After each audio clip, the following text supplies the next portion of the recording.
মেঘের কোলে রোদ এসেছে, বাদল গেছে টুটি। আহা, আজ আমাদের ছুটি, ও ভাই আজ আমাদের ছুটি। আহা,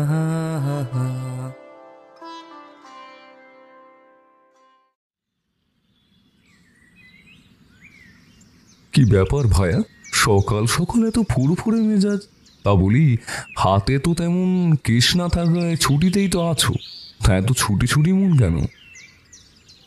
বুঝলে না, গতকাল সারা রাত বৃষ্টি হওয়ায় ঠাকুরপো জম্পেশ ঘুম দিয়েছে, তাই মন মেজাজ একেবারে ফুরফুরে হয়ে আছে।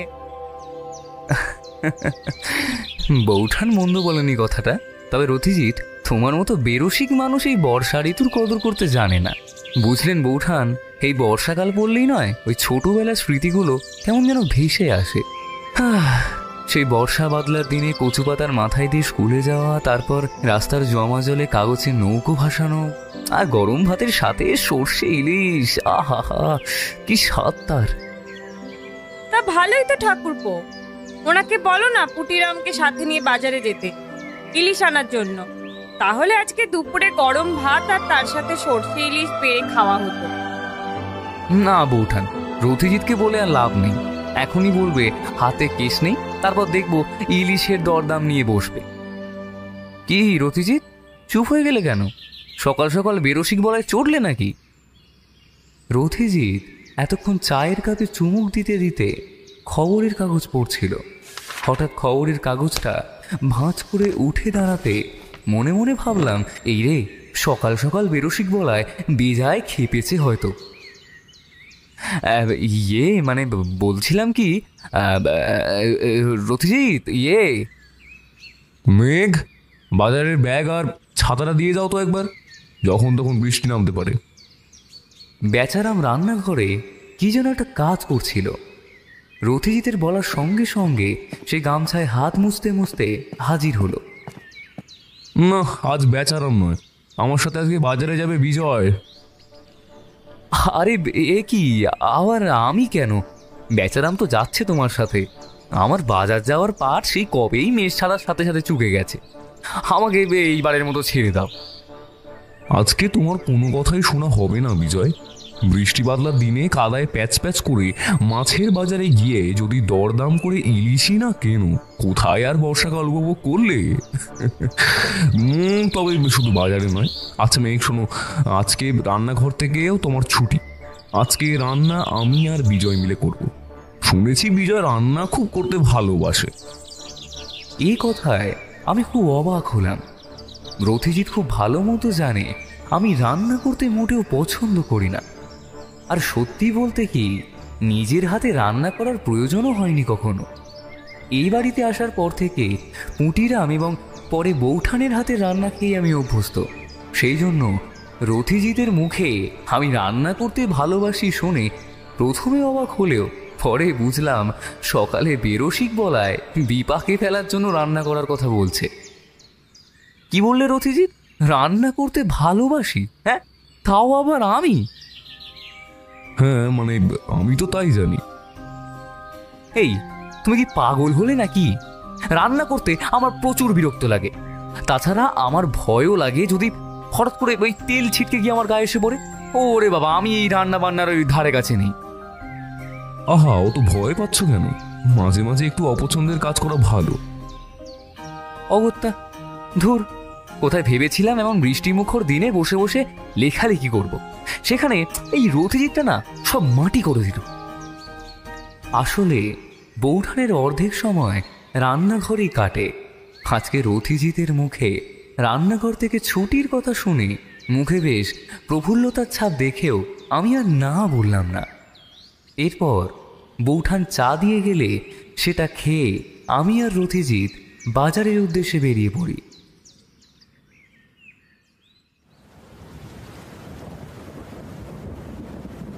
বাড়ি ফিরলাম একেবারে কাক ভেজা হয়ে। কালকে সারা রাত বৃষ্টি হওয়ায় আজকে সকাল থেকেই আকাশের মুখ ভার ছিল। এমনিতেই আষাঢ় মাস, বর্ষার বিরাম নেই। এই বৃষ্টি আসছে, আবার এই আকাশ পরিষ্কার হয়ে যাচ্ছে। বাড়ি ফেরার পর ভিজে জামা কাপড় খুলে আমি আর রথিজিৎ কোমর বেঁধে নেমে পড়ি সর্ষে ইলিশ রান্না করতে। উফ, কি হরিবল এক্সপিরিয়েন্স। এরপর দুপুরে স্নান সেরে সর্ষে ইলিশ গরম ভাত খেয়ে একটানা ভাত ঘুম দিয়ে দিই।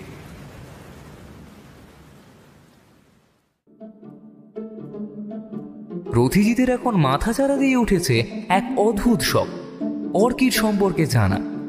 সে চায় যত রকমের অর্কিড আছে সেই সব নিয়ে তথ্য লিখে খাতাবন্দি করে রাখতে। রথিজিৎ চাইলেই অর্কিড নিয়ে একটি বই লিখে ফেলতে পারে। সেই প্রসঙ্গে রথিজিৎকে আমি বলেও ছিলাম,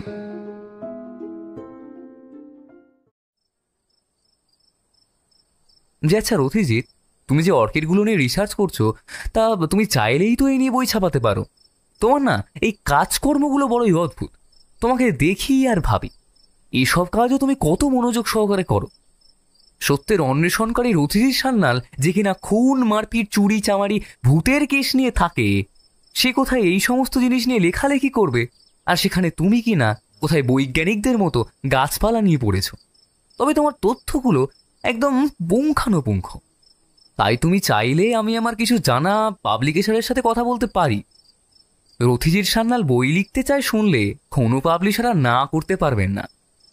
রথিজিৎ খানিকক্ষণ চুপ করে থেকে তারপর বলল, না হে বিজয়, আমি কোনো বৈজ্ঞানিক বা লেখক নই, আর আমার এই বিষয়ে কোনো ইচ্ছাও নেই। ওই কাজ করে থাকি আমার শখের কারণে, আর এর বাইরে কোনো বিন্দুমাত্র ইচ্ছা আমার কোনো কালেই ছিল না, আজও নেই। তাছাড়া বাজারে অনেক ভালো ভালো লেখকের বই আছে, আর তা অনেক গুণে ভালো। তা থাকতেই পারে, তবে চেষ্টা করতে দোষ কোথায়? রথিজিৎ ঘাড় নাড়িয়ে অসম্মতি জানিয়ে নিজের কাজে মন দিল। তার টেবিলে পড়ে রয়েছে অর্কিড আর কিছু বই, আর রয়েছে কিছু খাতা কলম। এর মধ্যেই পুটিরাম চা দিয়ে গেছে। একবার ভাবলাম রথিজিৎ যে পরপর অনেক কেস ছেড়ে দিচ্ছে তার জন্য দু চার কথা শোনায়। এমন চলতে থাকলে তার সংসার যে লাটে উঠবে। তবে কেস না নেওয়া নিয়ে আমি একান্তে যত কথাই শোনাই না কেন, রথিজিৎকে বৌঠানের সামনে কেস নিয়ে কিছু বলতে আমি নারাজ। আর এইসব কথা বৌঠানের সামনে বলাটাও যেন কেমন কেমন। রথিজিৎ চায়ে চুমুক দিতে দিতে বলল, আচ্ছা বিজয়, ভূত দেখেছো কখনো? তা হঠাৎ ভূতের প্রসঙ্গ কেন? কি ব্যাপার তোমাদের? হাতে তেমন কেস নেই বলে কি এবার ভূত নিয়ে পড়লে? পারো বাবা তোমরা। তুমি তো সাহিত্যিক মানুষ, তা আজকাল সাহিত্য জগতে ভূতের গল্প লেখার চল তো বড় বেড়েছে। তাদের মধ্যে এমন অনেক লেখক আছেন যারা ভূত দেখেননি, যারা চাক্ষুষ কিছু দেখেছেন, তারা প্রমাণ দিতে পারেননি। বুঝলে বিজয়, ভুতুরে বাড়িতে গেছে তো অনেকে, সেখানেও কেউ না কেউ ভূত দেখেছে, আবার কেউ কেউ ভূত দেখেনি। আর যাদের ভূত দর্শন দিয়েছে তারা যে আসলে কি দেখেছে সত্যি তারাই জানে। মানে তুমি কি বলতে চাইছো বলো তো রথিজিৎ? ভূত প্রেত বলে কিছু হয় না, তাই তো? না, আমি তা বলছি না। এটা খুবই বিতর্কমূলক একটি বিষয়। এই বিষয় নিয়ে তর্ক করলে জটিলতার শেষ থাকবে না। নিত্যদিন অনেক মানুষের সাথে এমন কিছু অস্বাভাবিক ঘটনা ঘটে যার যথাযথ ব্যাখ্যা দেওয়া সত্যি মুশকিল ব্যাপার। বেচারাম কাকার গ্রামের বাড়িতে নাকি কোন পোড়ো বাড়ি আছে, সেখানে লোক রাতের অন্ধকারে অনেক কিছু দেখেছে। যে যখন এসব ঘটনার শিকার হয় সেই বোঝে। তুমি নিজে স্বচক্ষে ভূত দেখোনি, তার মানে এই নয় যে আর 10টা লোক কোনো মন গড়া কথা বলছে। সে কথা ভাবতেও যেও না যেন। আমি আর এই বিষয় নিয়ে কথা বাড়ালাম না, কারণ ভূত আছে কি নেই এই ব্যাপারে যে সমস্ত লেখক ভূতের গল্প লেখে আর যেসব পাঠক তা পড়ে, তাদের অনেকেই এই ব্যাপারে যুক্তি দিলে বিশ্বাস করতে চায় না। ওহ, তোমরা তোমাদের এই তর্ক বিতর্ক থামাও তো। ভর সন্ধেবেলা ভূত প্রেত নিয়ে আলোচনা বন্ধ করো। তুমি এখন আবার কি নিয়ে পড়লে? বৌঠান, অর্কিড নিয়ে। হ্যাঁ মিক, যত রকমের অর্কিড পাওয়া যায় সেই সমস্ত অর্কিডের তথ্য জোগাড় করে আমি খাতাবন্দি করব। বৌঠান ঘর থেকে বেরিয়ে যেতে যেতে বললে, তুমি তোমার ওই আজগুবি কাজকর্ম করো, আমি যাই তাহলে। আবার একটু পরেই খাবার জোগাড়জাটি করতে হবে। দাদা বাবু, একজন আপনার সাথে দেখা করতে এসেছেন। ভেতরে আসতে বলো। পুটিরাম বেরিয়ে যেতেই এক ভদ্রলোক ঘরে এসে ঢুকল। লোকটি দেখতে সুদর্শন। ভদ্রলোক ঘরে ঢুকতেই রথিজিৎ বলল, বিজয়, মেয়েকে একটু চা দেওয়ার ব্যবস্থা করতে বলো। আপনি বসুন। আচ্ছা, আপনার নামটা? ভদ্রলোক চেয়ারে বসতে বসতে বললেন, আমার নাম সূর্যশেখর চৌধুরী। ক্ষমা করবেন, আপনি কি কোনো ম্যাজিক শোয়ের সাথে যুক্ত রয়েছেন? ভদ্রলোক সামান্য অবাক হয়ে বললেন, আপনি ঠিকই ধরেছেন, তবে কিভাবে বুঝলেন বলুন তো? তাড়াহুড়োতে আপনি আপনার পাগড়িটা খুলতে ভুলে গেছেন, আর সাধারণত এই রকম পাগড়ি জাদুকররাই পরে থাকেন বলেই আমি জানি। আপনার পায়ে নাগরা জুতো আর আপনার রাজকীয় গোফ, সামান্য আন্দাজ মাত্র। রথিজিৎ তার কথাটা বলল না। ভদ্রলোক বললেন, আপনি ঠিক ধরেছেন রথিজিৎ বাবু, আমি একজন ম্যাজিশিয়ানই বটে।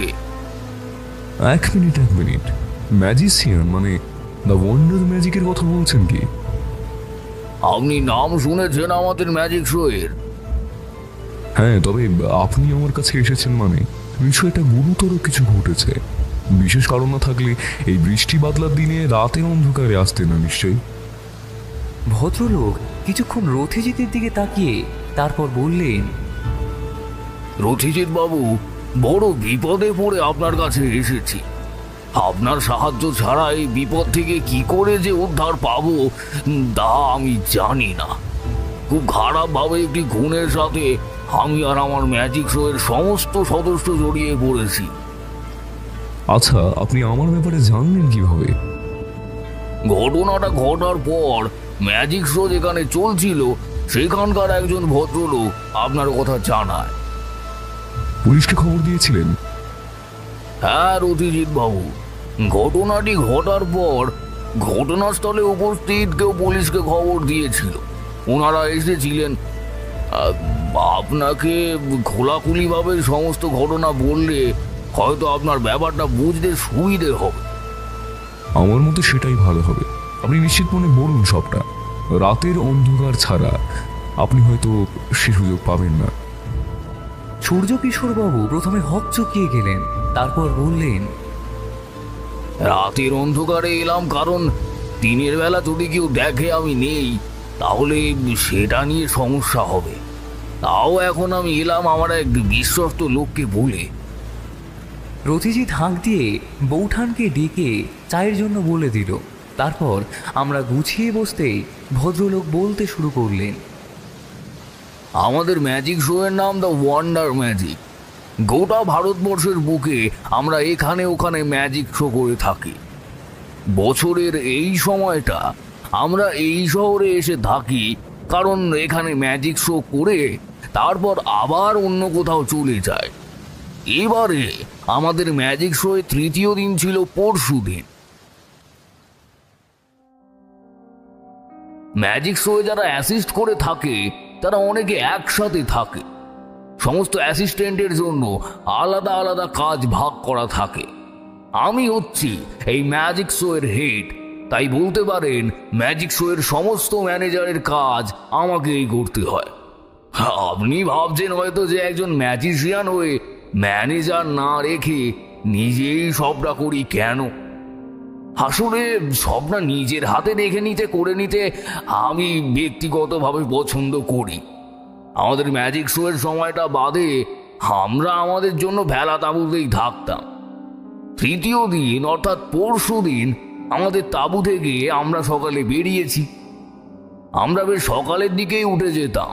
সকালে আমরা আমাদের ব্রেকফাস্ট সেরে নিয়ে ম্যাজিক শোয়ের জন্য যা কিছু দরকার সেসব কিছু রেডি করে নিতাম। তারপর সব ঠিকঠাক করা হয়ে গেলে আবার দুপুরের খাবার শেষ করে যে যার কাজ বুঝে নিতাম একসাথে। পরশুদিন সকালে উঠে দেখি সবাই উঠে গেল, কিন্তু ঋত্বেগ এখনো ওঠেনি। সবার জন্য যে আলাদা তাঁবুর ব্যবস্থা করা হয়েছে তা নয়, তবে আমার কন্যার, আমার আর ঋত্বেগের জন্য আলাদা তাঁবুর ব্যবস্থা ছিল। আর বাদবাকি তাঁবুগুলোতে কয়েকজন মেয়ে আর কয়েকজন ছেলে এভাবেই থাকতো সবাই। কিন্তু সেদিন সকালে সবাই উপস্থিত ছিল, শুধুমাত্র হৃদবেগ ছিল না। সকলকে জিজ্ঞাসা করা হলো, সকলেই বলল হয়তো সে ক্লান্ত, তাই এখনো ঘুমোচ্ছে। ব্যাপারটা খুব একটা স্বাভাবিক লাগেনি আমার। হৃদবেগ প্রতিদিন সকালে উঠে পড়ে, এমনকি সকলের আগে সে ওঠে। সে এখনো ওঠেনি এই ভেবে একজনকে ডাকতে পাঠালাম তার কাছে। সে যখন ফিরে এলো, তার চোখে মুখে ভয়ের চিহ্ন। কাঁপা কাঁপা গলায় সে যা বলল, তাতে বুঝলাম ভয়ঙ্কর কিছু ঘটেছে। তাড়াতাড়ি তাঁবুর ভিতরে গিয়ে দেখি সে বিছানায় শুয়ে আছে, তার চোখ বিস্ফারিত। পেটে যেন কেউ ছুরির কোপ বসিয়েছে, রক্তে মাখামাখি হয়ে আছে একেবারে। আচ্ছা, আপনি হৃদবেগ বলে যাকে সম্বোধন করছেন, অর্থাৎ যাকে খুন করা হয়েছে, সে আসলে কে? আর আপনার ম্যাজিক শোয়ে তার ভূমিকাটা কি? পয়সা আছে তা হয়তো কিছুদিন চলে যাবে, কিন্তু জমানো টাকায় আর কতদিন চলবে? তাই যদি ম্যাজিক শো কোনোভাবে বন্ধ হয়ে যায়, তাতে সব থেকে বেশি ক্ষতি আমাদেরই। ঠিক এই কারণেই আপনি আমার কাছে এসেছেন, যাতে পুলিশ ব্যাপারটা নিয়ে জল ঘোলা না করে আর আমি চুপচাপ তদন্ত চালাতে পারি। তাতে আপনাদের এই ম্যাজিক শো চলবে আর আসল খুনির খোঁজও চলবে। ঠিক তাই। যেখানে ম্যাজিক শোয়ে তাঁবু বসেছে, সেখানকার একজন নিজে পুলিশের সাথে কথা বলে তারপরে আপনার কথা বলেছে। আর পুলিশ মৃতদেহ নিয়ে গেছে, কয়েকজনকে জিজ্ঞাসাবাদও করেছে, তবে ব্যাপারটা বাইরে যায়নি কোনোভাবেই। যে ছেলেটি মারা গেছে, অর্থাৎ হৃদ, সে কত বছর ধরে আপনাদের সাথে ম্যাজিক দেখাচ্ছে? তা প্রায় বছর দুয়েক তো হবেই। হৃদ প্রাপ্তবয়স্ক হয়ে যাওয়ার পরই তার নিজের ইচ্ছায় আমার ম্যাজিক শোতে যোগ দিয়েছে। তাতে আমি কখনো কোনোদিন জোর করিনি। তার আগে সে একজন শিষ্য হিসেবেই আমার কাছে শিখত। জাদুর প্রতি তার সত্যি আলাদাই একটা টান ছিল। রথিজিৎ কি যেন ভাবলো কিছুক্ষণ, তারপর বলল, সূর্যকিশোর বাবু, আপনি এই মুহূর্তে কি চাইছেন? দেখুন, আমি যদি গিয়ে সরাসরি জেরা করি, তাহলে তো খুনি নিজেও সাবধান হয়ে যাবে। তাতে কি আমাদের সুবিধা হবে? না, আমি তেমন চাইছিও না। আমি চাইছি আপনি অন্যভাবে, মানে সবার চোখের সামনে থেকেই তদন্ত চালান, অথচ যেন কেউ জানতেই না পারে। আমি একটু অবাক হলাম। ভদ্রলোক বেশ লম্বা গোছের, তা আগেই বলেছিলাম। তার মুখ কামানো, চোখের দৃষ্টি বেশ উজ্জ্বল আর হালকা খয়েরি চোখের মণি। একটা উচ্ছ্বাস আছে তার চেহারায়। আমি একবার ভাবলাম বলি, কি বলতে চাইছেন কি জাদুকর? সবার সামনে থেকে তদন্ত করবে রথিজিৎ, অথচ কাউকে জানানোই যাবে না যে এই তদন্ত চলছে। এ আবার হয় নাকি? তবে জাদুকরের এত ভয় কিসের? উনি ভয় পাচ্ছেন কেন? আমি সেটাই তো এখনো পর্যন্ত বুঝতে পারলাম না। রথিজিতের চোখে মুখে অবাক হওয়ার মতো কোনো লক্ষণই দেখতে পেলাম না। তারপর সে কিছুক্ষণ চেয়ারের পিছনে হাত দিয়ে ভেবে নিয়ে বলল, আপনার কথা অনুযায়ী তো আমাকে ছদ্মবেশ ধারণ করে যেতে হবে, কিন্তু তার পিছনে কি কোনো কারণ আছে? তা আছে রথিজিৎ বাবু। আমি দু একজনকে আমার সন্দেহের তালিকাতেও রেখেছি, তবে তাদের জন্য কোনো প্রমাণ তো নেই। গোটা খুনটা হঠাৎ করেই যেন হয়ে গিয়েছে, আর সেই ঘরে হৃদবেগ ছাড়া কেউ ছিল না তার সাথে। পুলিশ বলছে তাকে ধারালো কিছু দিয়ে খুন করা হয়েছে। তার গায়ে এমনকি কোনো আঁচড় বা হাতের ছাপ পর্যন্ত পাওয়া যায়নি। খুনি কোনো ভুল করতেও চায়নি, সেই কারণে সে যেটা দিয়ে খুন করেছে সেটা সাথে করেই নিয়ে গেছে প্রমাণ লুপাট করার জন্য। তাই আমিও চাই না যে আমাদের কোনো ভুল হোক। আচ্ছা বেশ, আপনি ম্যাজিক শোটি যেখানে হচ্ছে সেখানকার ঠিকানাটা দিয়ে যান, আমি পৌঁছে যাবো ঠিক। ও হ্যাঁ, আর আপনার কথা আমার মনে থাকবে। আশা করি কেসটা আমার হাতে নেবার মতো থাকলে আমি অবশ্যই নেব। রথিজিৎ বাবু, আমি জানি না হৃদকে কে খুন করেছে, তার উপর তার কি রাগ থাকতে পারে তা আমি জানি না। তবে খুনি যেই হোক, আমি চাই সে শাস্তি পাক। তা না হলে আমার তিলে তিলে গড়ে তোলা দ্য ওয়ান্ডার ম্যাজিককে আমি হয়তো আর বাঁচাতে পারবো না। ছোট থেকে এটিকে নিজের বাড়ি ঘরের মতো দেখে এসেছি আমি। আমার প্রপিতামহ ছিল এই ওয়ান্ডার ম্যাজিকের মাথা, সেই তৈরি করেছিল দ্য ওয়ান্ডার ম্যাজিক। বংশ পরম্পরা অনুযায়ী যেটা আমি চালাই এখন, আর আমার হাতেই বোধহয় এর শেষ। আমার এক কন্যা আছে, সে হয়তো তার বিবাহের পর আর ম্যাজিক শো করবে না। সত্যি বলতে সে এখন ম্যাজিক শোতে অংশগ্রহণ করে, তবে শুধুমাত্র আমার মন রাখার জন্য। জাদুর প্রতি তার টান নেই, আর আমি জোরও করি না। আমার পরে এই দলের কি হবে সত্যি আমি জানি না, তবে আমি থাকতে আমার শোয়ের ক্ষতি কেউ করবে আর আমি তা বসে বসে দেখব, তা হয় না। আপনি কিচ্ছু চিন্তা করবেন না সূর্যকিশোর বাবু, আপনি যান, আমি কালই আপনার সাথে দেখা করে নেব।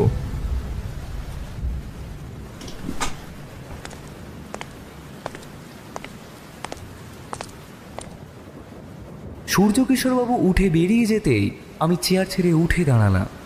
তারপর রথিজিতের টেবিলের কাছে গিয়ে আরেকটি চেয়ারে বসলাম, কারণ রথিজিৎ উঠে গিয়ে বসেছিল নিজের লেখা টেবিলে।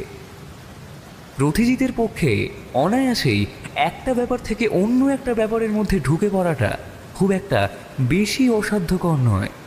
আমি তাকে প্রশ্ন করতে যাওয়ার আগেই সে বলল, কি বিজয়, এরাই ভাবছো তো যে কেসটা আমি নেবো কি নেবো না? তা তো আছেই। আচ্ছা, সবাইকে জেরা না করে তাদের কাছ থেকে খবর বার করবে কি করে? না মানে চুরি ডাকাতির কেসের মতো হলে নয় লুকিয়ে খুঁজে বার করা যেতে পারতো, কিন্তু এ তো খুনের কেস, আর খুনিকে খুঁজতে গেলে তো... আহ বিজয়, তুমি একটু বেশি ভেবে ফেলেছো হে। এতটা এখনই ভাবার প্রয়োজন নেই। আমি এখন নিশ্চিত মনে আমার কিছু কাজ করব, তারপর কাল ভাবা যাবে কি করব। জাদুকরটি কিন্তু মনে রাখার মতো একটা মানুষ, তাই না? চট করে ভোলা যাবে না। তা তো বটেই, জাদুঘর হওয়ার জন্য একেবারে আদর্শ একজন। জাদুঘররা ভেলকি দেখিয়ে সকলকে তাক লাগায়, আনন্দ দেয়। অনেক তপস্যার পর একজন ভালো জাদুকর হওয়া যায়। ম্যাজিক শোটি কোথায় হচ্ছে বেশ, তুমি জানো? ঠিকানা তো দিয়েই গেলেন সূর্যকিশোর বাবু, তবে তার আগে থেকেই তো আমার জানা। ওই তো মিত্তিপাড়ার মাঠের কাছে। একবার মেঘকে ডাকবে বিজয়? আমি ঘর থেকে বেরিয়ে যেতে যেতে বললাম, সকাল সকালে আমার মন বলছিল খুব তাড়াতাড়ি তোমার হাতে একটা চ্যালেঞ্জিং কেস আসতে চলেছে, তবে সে কেস যে এরকম অদ্ভুত হবে তা আমি ভাবিনি। বৌঠান ঘরে আসতে রথিজিৎ বলল, মিত্তিপাড়ার মাঠে ম্যাজিক শো হচ্ছে, দেখতে যাবে মেঘ? বৌঠান উৎফুল্ল হয়ে বলল, ম্যাজিক শো? অনেকদিন ধরেই ম্যাজিক শো দেখার ইচ্ছে আছে, তবে দেখা হয়নি। কবে যাব? রথিজিৎ নিজের হাতের কাজ চালাতে চালাতেই বলল, কাল সন্ধ্যায় যাব। বেশ, কিন্তু এই ভদ্রলোক যে এলেন তার সমস্যাটা কি? এর উত্তর আমি দিলাম। ভদ্রলোক ওই ম্যাজিক শো এর জাদুকর, মানে যেখানে যাওয়ার কথা রথিজিৎ তোমায় বলছে। হ্যাঁ তাই, তবে আমাদের ম্যাজিক শো দেখতে যাওয়ার সাথে কেসির কোনো সম্পর্ক নেই। সেই ব্যাপারে তুমি নিশ্চিন্ত থাকতে পারো। রথিজিতের এ কথা বলার কারণ ছিল, কেননা কেসির কথা শুনেই বৌঠানের মুখ সামান্য কুঁচকে গেছিল। এবার তা স্বাভাবিক হয়ে এলো। ঠিক হয়ে রইল কাল সন্ধ্যায় আমরা যাব ম্যাজিক শো দেখতে। রাতের খাওয়া সেরে আমি নিজের ঘরে গেলাম। ঘুম না আসায় জানলার ধারে বসে বৃষ্টির পরে ঠান্ডা ঠান্ডা হাওয়া গায়ে মাখতে মাখতে আর ঝিঝির ডাক শুনতে শুনতে ভাবতে লাগলাম কেসের ব্যাপারে। সূর্যকিশোরবাবুর খুনের ব্যাপারটা এত গোপন রাখতে চাওয়াটা আমার যেন স্বাভাবিক লাগছে না। গোপন রাখার একটা কারণ তো ম্যাজিক শো এর খ্যাতিতে যাতে কোনো ক্ষতি না হয়, কিন্তু তাই বলে তদন্তের ব্যাপারে এত গোপনীয়তা কেন? আর তাছাড়া সূর্যকিশোরবাবুর মুখে শুনে মনে হলো যাকে খুন করা হয়েছে দ্য ওয়ান্ডার ম্যাজিক শো এর খ্যাতি শুধুমাত্র তারই জন্য। তাহলে তার উপর কার শত্রুতা থাকতে পারে যার জন্য তাকে খুন হতে হলো? ওই ম্যাজিক শো এর কেউ কেন ঋগ্বেদকে খুন করবে? খুনটা বাইরের কেউ করেনি তো। ব্যাপারটা বড়ই অদ্ভুত। এসব ভাবতে ভাবতেই ঘুম এসে গিয়েছিল চোখে। তারপর আমি ঘুমিয়ে পড়ি।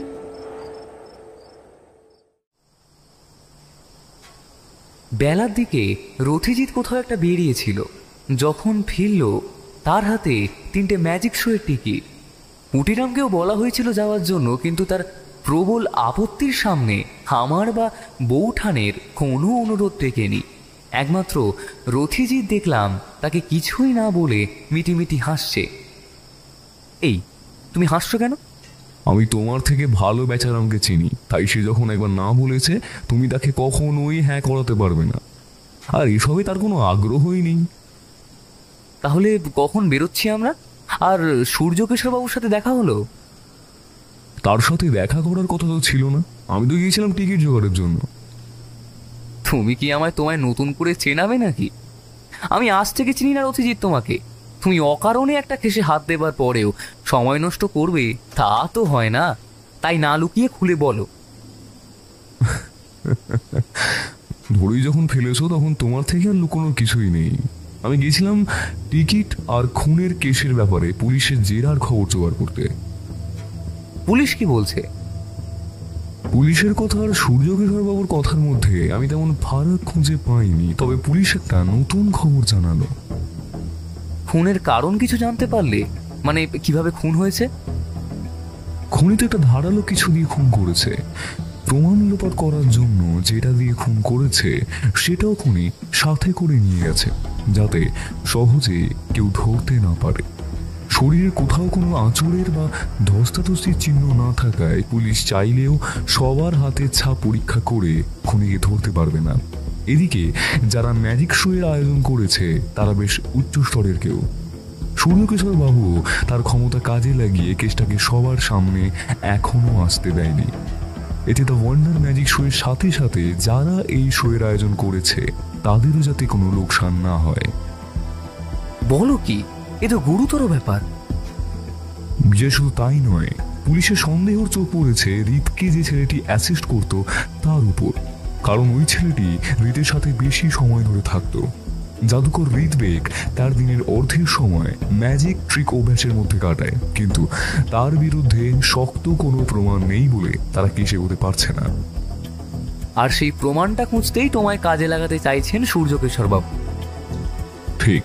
আর তিনি ভয়ও পাচ্ছেন যদি তাকে বা তার কন্যার সাথে সাথে দ্য ওয়ান্ডার ম্যাজিকের সদস্যদের বাকিদের উপরে যদি কোনো বিপদ নেমে আসে, হয়তো খুনি একটা খুন করেই থেমে থাকবে না, তার লক্ষ্য হতেও পারে আরেকটা খুন।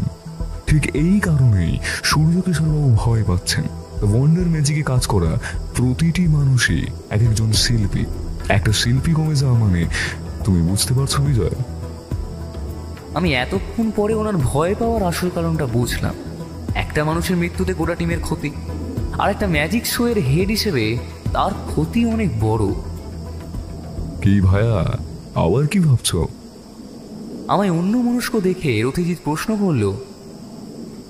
না, তেমন কিছু না। ভাবলেও এখন ভাবা বন্ধ করে দাও বিজয়। আজ সন্ধে ঠান্ডা মাথায় ম্যাজিক শো দেখে আসি, তারপর না হয় ভাববে।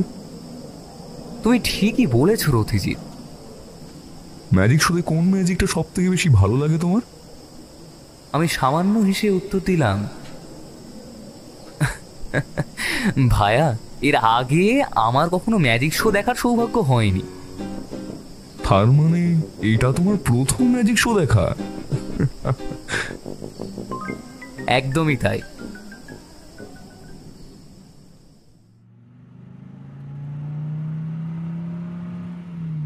পথে আস্তে আস্তে রথিজিতের মুখে ম্যাজিক শোয়ের যে বিবরণ শুনেছিলাম তা কিন্তু আমায় ম্যাজিক শো সম্পর্কে আরও কৌতূহলী করে তুলল। অন্য কেউ হলে হয়তো এ সময় সুযোগ বুঝে ঠিক নিজের ম্যাজিক শো সম্পর্কে জ্ঞান আর আমার অজ্ঞানতার একটা মহড়া নিয়ে নিত, কিন্তু রথিজিৎ নানান রকমের ভয়ঙ্কর ভয়ঙ্কর জাদুর কথা বলছিল, আর আমি শুনে ঠিক ততটাই অবাক হচ্ছিলাম। আমি বললাম, সে কি, তুমি যেসব জাদুর কথা বলছো এ তো বেশ বিপদের ঝুঁকি আছে। আর তাই এর নাম ম্যাজিক বিজয়। এখানে মানুষ জীবনের ঝুঁকি নিয়ে খেলা দেখায়, আর তা দেখে মানুষ আনন্দ পায়। ঠাকুরপো, তুমি এসব কথায় কান দিও না তো। তোমাকে এসব বলে ভয় দেখাচ্ছে? আমি ম্যাজিক শো আগেও দেখেছি, অনেক ভালো ভালো জিনিসও আছে ম্যাজিক শোয়ে।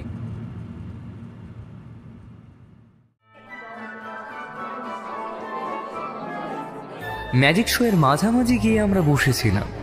ম্যাজিক শো শুরু হতে এখনো অনেকটা সময় বাকি। আমরা বসে অপেক্ষা করছিলাম। সূর্যকিশোর বাবুকে আজ দেখতে পেলাম অন্যরকম সাজে, লাল আর হলুদ রঙের পাগড়ি, রাজকীয় গোঁফ, রাজকীয় পোশাক আর হাতে জাদুর ছড়ি। কেউ একজন চোঙার মতো কিছুতে মুখ রেখে বলছেন, আর একটু অপেক্ষা করুন আপনারা, আজকের শো শুরু হতে চলেছে। মুহূর্তে হাততালির একটা রব উঠল। বেশ ভিড় জমেছে ম্যাজিক শোতে। আমরা অপেক্ষা করতে লাগলাম নতুন কিছু দেখার।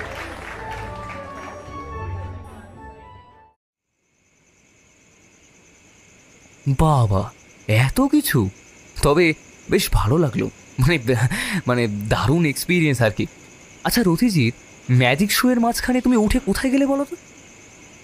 সূর্যকিশোর বাবুর সাথে একবার দেখা করলাম, বুঝলে। তার সাথে সাথেই সেই ছেলেটি অর্থাৎ ঋতুর অ্যাসিস্ট্যান্টের সাথে দেখা করলাম। রথিজিৎ হিসেবে? বরং একজন গুণমুগ্ধ দর্শক হিসেবে। জানতে পারলে কিছু? না, তবে কথায় কথায় সূর্যকিশোরবাবু জানিয়েছেন আমি তার পরিচিত একজন লোক। তাদের জানিয়ে এসেছি কাল সকালে আমি একবার তাদের সবার সাথে দেখা করতে আসবো, আর ওদের জন্য যে তাঁবুর ব্যবস্থা করা হয়েছে সেখানেও যাব। এই বলছি, আমিও থাকছি তো। রথিজিৎ সে কথার উত্তর না দিয়ে টেবিলে পড়ে থাকা বইগুলো গোছাতে লাগলো। আমি বেশ ক্লান্ত ছিলাম, তাই নিজের ঘরে চলে গেলাম।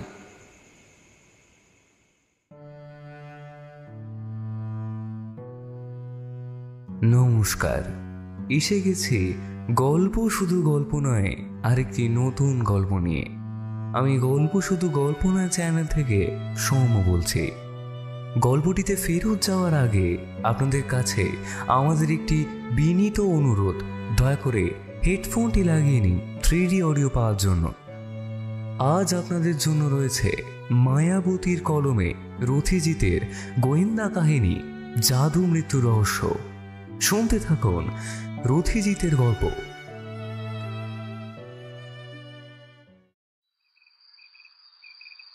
পরদিন আমরা গিয়ে পৌঁছলাম ম্যাজিক শো এর তাঁবুতে। আর ঠিক তখনই খবরটা আমি পেলাম। আগের দিন যেহেতু আমরা সেখানে গিয়েছিলাম, তাই সব কিছুই আমার চেনা ছিল। ম্যাজিক শো এর জন্য যেখানে তাঁবু করা হয়েছিল সেখানে 3-3টে বড় তাঁবুর পেছনে ছোট ছোট তাঁবু।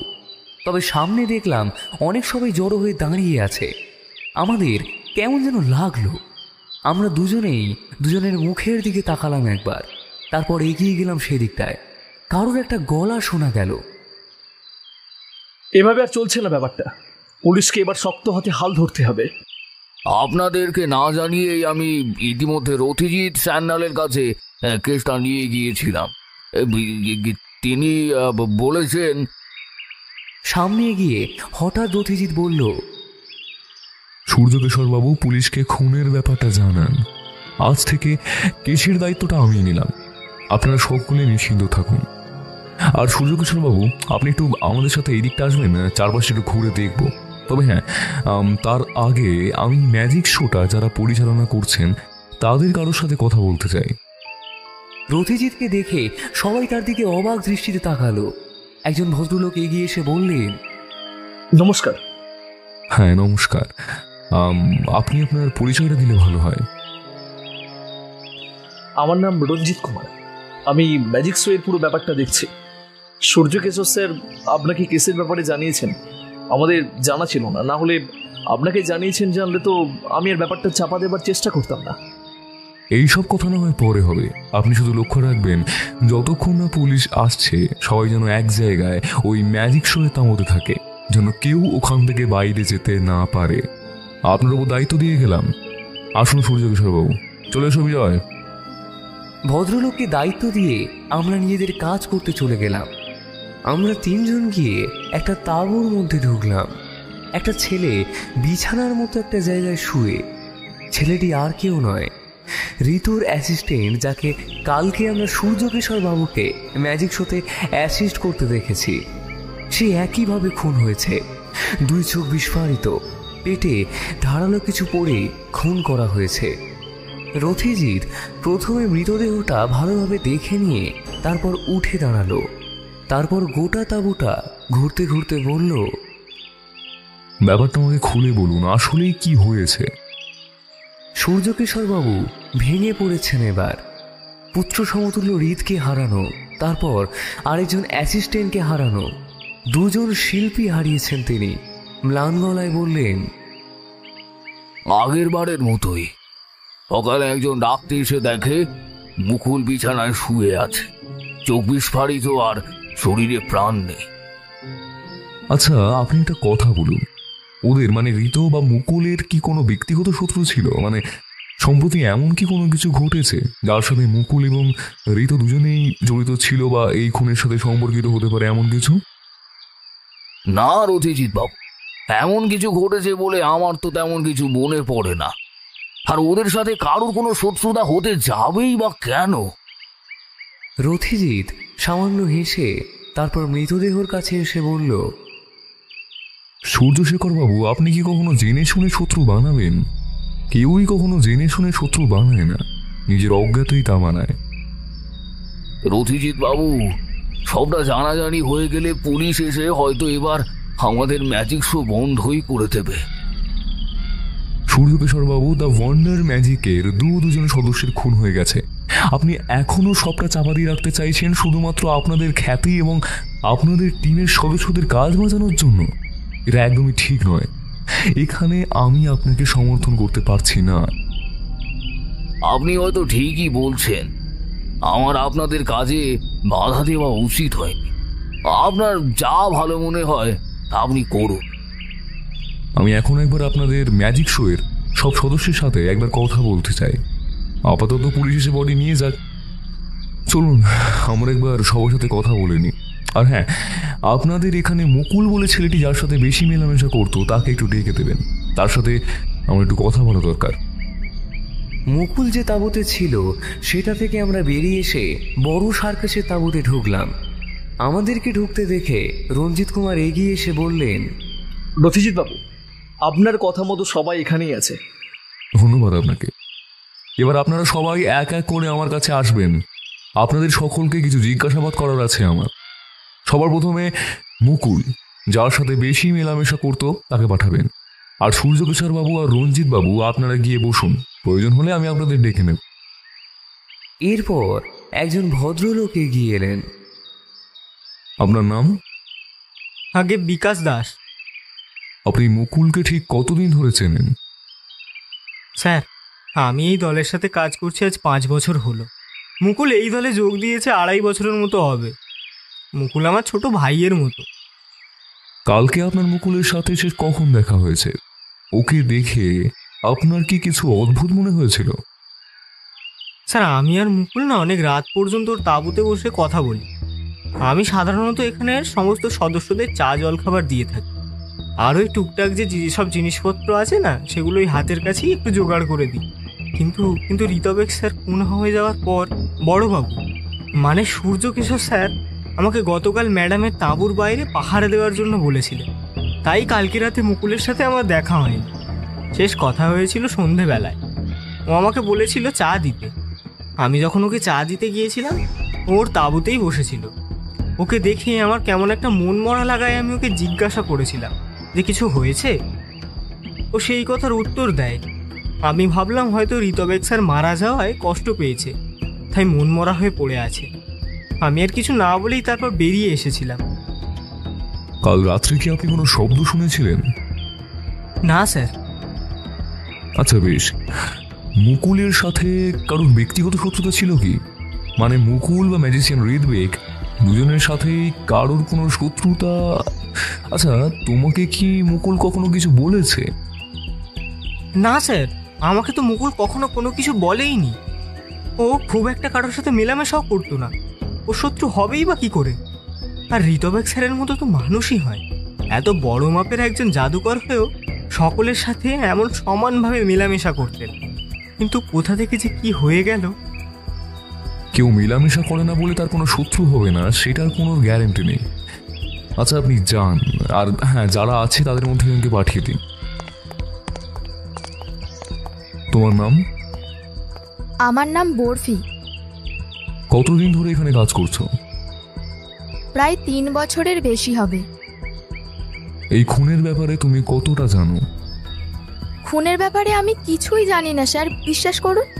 আমি তো সকালে ঘুম থেকে উঠেই জেনেছি ঋত্বেক স্যার মারা গেছে।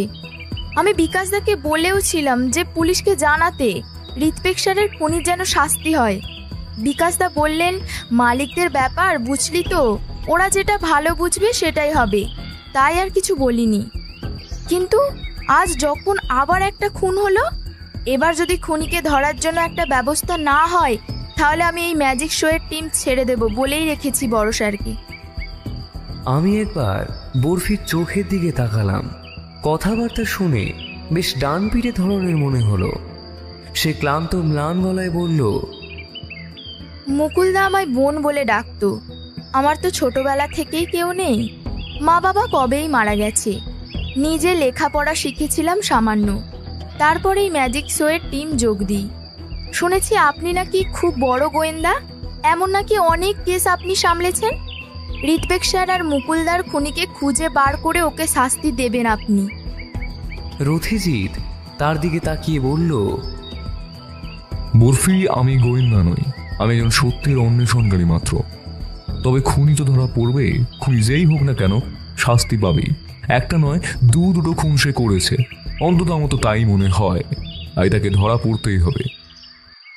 বাকিদের সাথে রথিজিৎ একে একে কথা বলল। ঘুরিয়ে ফিরিয়ে প্রত্যেকে সেই একই ধরনের প্রশ্ন করল, তবে কেউই ভালোভাবে কিছু বলতে পারল না। এরপর আসলো একটি মেয়ে। মেয়েটির বছর 20 বা 21 হবে। বেশ ঘন চুল, তবে উস্কো খুস্কো, টানা টানা চোখ আর গায়ের রং বেশ ফর্সা। চোখের তলায় কালি পড়ে গিয়েছে, বিধ্বস্ত চেহারা। মেয়েটিকে দেখলে বোঝা যাবে মেয়েটি ঠিক করে ঘুমায়নি আর স্নান খাওয়া করেনি। রথিজিৎ মেয়েটিকে জিজ্ঞাসা করল, তোমার নাম? মেয়েটি বসা বসা গলায় বলল, আমার নাম আঁখি। তা তুমি এখানে কতদিন হলো কাজ করছো? প্রায় 2 বছরের মতো হবে। আমি এখানে ম্যাডামের অ্যাসিস্ট্যান্ট হিসেবে কাজ করি। তুমি কি খুনের ব্যাপারে কিছু বলতে পারবে, বা এটা বলতে পারবে যে ঋত্বেক আর মুকুল বলে ছেলেটির কারোর সাথে শত্রুতা ছিল কিনা? এর মধ্যে কি ওদের কারোর সাথে ঝামেলা হয়েছিল? মেয়েটি অঝরে কাঁদতে কাঁদতে বলল, রথিজিৎ বাবু, আমি ঋতুবেক স্যারকে ভালোবাসতাম। কারোর সাথে শত্রুতা থাকার মতো মানুষই উনি নন। কেউ কেন ওনাকে খুন করলো? ঋত্বেকও কি তোমাকে ভালোবাসতো? মেয়েটি মুখটা তুলে গলা শক্ত করে বলল, আমি ঋত্বেক স্যারকে ভালোবাসতাম, আর ঋত্বেক স্যারও আমাকে ভালোবাসতেন। আঁখি, তুমি নিজেই বললে যে তুমি সূর্যকেশর বাবুর মেয়েকে অ্যাসিস্ট করো। তোমার সাথে ঋত্বেকের ভালোবাসার সম্পর্ক গড়ে উঠলো কি করে? ঋত্বেক স্যার আর ম্যাডাম বেশিরভাগ সময়ই একসাথে কোথায় কী রকম ধরনের ম্যাজিক দেখানো হবে অভ্যাস করতেন। ম্যাডামকে অ্যাসিস্ট করার জন্যই আমি ওনার সাথেই থাকতাম। তারপর ঋত্বেক স্যারের আমাকে ভালো লাগে, আর সেখান থেকেই এইসব। বুঝলাম। তা তোমার কখনো মনে হয়নি ঋত্বেক একজন এত বড় জাদুকর, সে তোমাকে ভালোবাসার মিথ্যে প্রতিশ্রুতি দিচ্ছে? প্রথম মনে যে হয়নি তা নয়, কিন্তু উনি কখনো যোগ্যতার বিচারে মানুষকে ভালোবাসতেন না, সবাইকেই সমান নজরে দেখতেন। মারা যাওয়ার আগে ঋত্বেকের সাথে শেষ তোমার কখন কথা হয়? রাতে খাওয়া হয়ে যাওয়ার পরে। আমরা রাতে মাঝে মাঝেই দেখা করতাম, সেদিনও করেছিলাম। আমাকে একজন বলল ম্যাডাম নাকি আমার খোঁজ করছিলেন, তাই আমি ওখান থেকে চলে এসেছিলাম। তবে ঋত্বেক স্যার ওখানেই ছিলেন। উনি বলেছিলেন পরে আসবেন। কিছু একটা নিয়ে সে মন খারাপ করেছিল, তবে আমায় সে বলেনি। রথিজিতের কপালে চিন্তার ভাঁজ প্রকট হয়েছে। সে উত্তেজিত হয়ে জিজ্ঞাসা করল, ঋত্বেক তোমাকে বলেছিল যে কেন ওর মন খারাপ, আর তুমি জানতে চাওনি এর কারণ কি? মানে কি জন্য ওর মন খারাপ ছিল বা এমন কিছু? মনে হয় কিছু একটা আসলে ঘটেছিল। উনি খুব একটা মনমরা থাকেন না। সেদিন ওনাকে বেশ অন্যমনস্কার মনমরা দেখাচ্ছিল। হয়তো সেদিন এমন কিছু ঘটেছিল যার জন্য বেশ চুপচাপ ছিল। আসলে সে বেশ কয়েকদিন ধরেই এমন ছিল। আমিই ব্যাপারটা বুঝতে পারিনি। আর কেউ লক্ষ্য করেছিল এই ব্যাপারটা? তা বলতে পারবো না। আসলে উনি খুব হাসি খুশি একজন মানুষ ছিলেন, সবসময় সবাইকে নিয়ে আনন্দ করে থাকতেই সে ভালোবাসতো। কিন্তু ওনার মধ্যে আমি একটা ব্যাপার বুঝেছিলাম যে ঋত্বিক স্যার বেশ চাপা ধরনের মানুষ। তার মন খারাপ, তার সমস্যা নিয়ে সে কাউকে কিছু বলতো না। আচ্ছা, ঋত্বিককে কে খুন করতে পারে বলে তোমার মনে হয়? মানে কাউকে সন্দেহ হয় তোমার? আঁখি কাঁদো কাঁদো গলায় বলল, না। আঁখি নিজেকে সামলাও। তোমার মতো করে হয়তো আমরা অনুভব করতে পারছি না, কিন্তু তুমি ভাবে ভেঙে পড়ো না।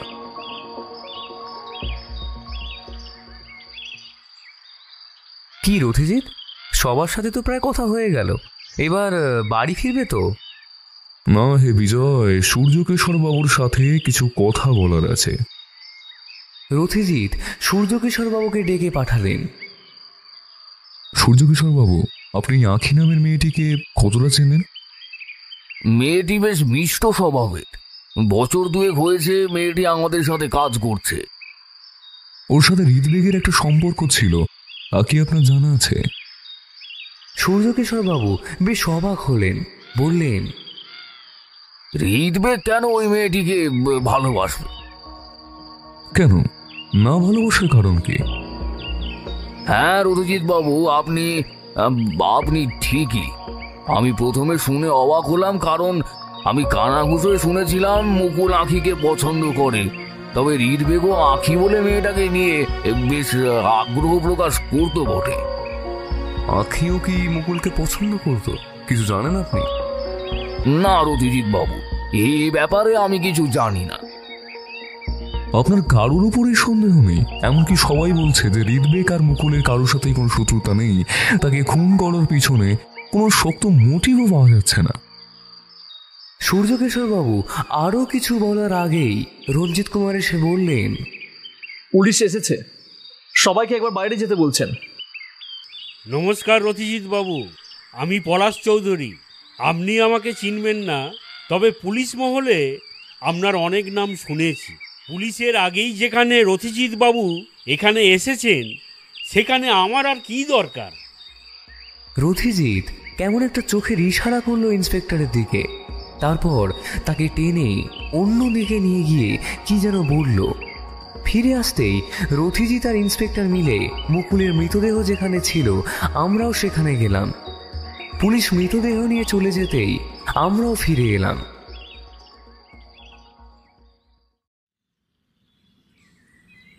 রথিজিৎ বাড়ি এসেই চেয়ারে এসে বসতে না বসতেই বৌঠানকে হাঁক মেরে বলে দেয় 2 কাপ চা দেওয়ার জন্য। তারপর একটা ক্লান্তি দীর্ঘশ্বাস ফেলে বলে, তোমার কি মতামত বিজয়?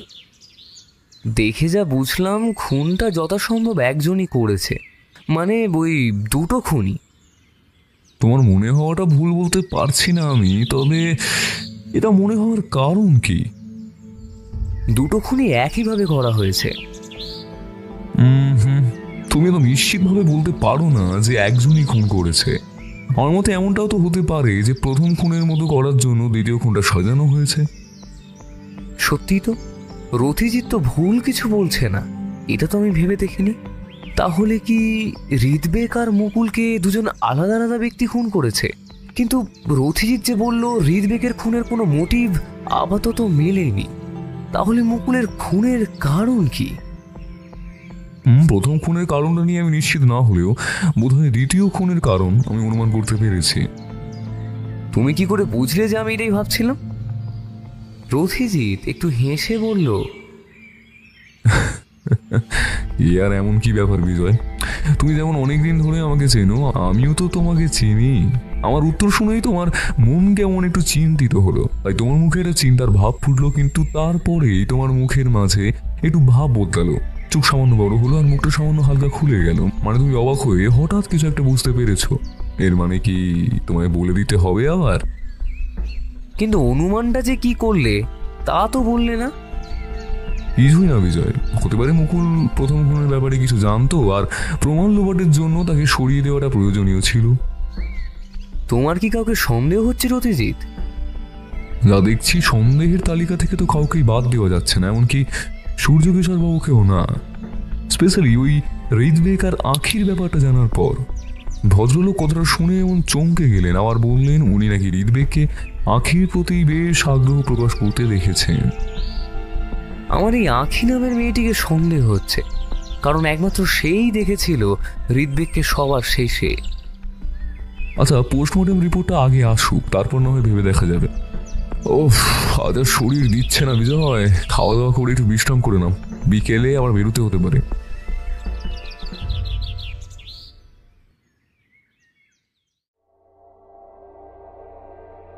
রথিজিতের কথা মতো আমিও আমার ঘরে চলে এলাম।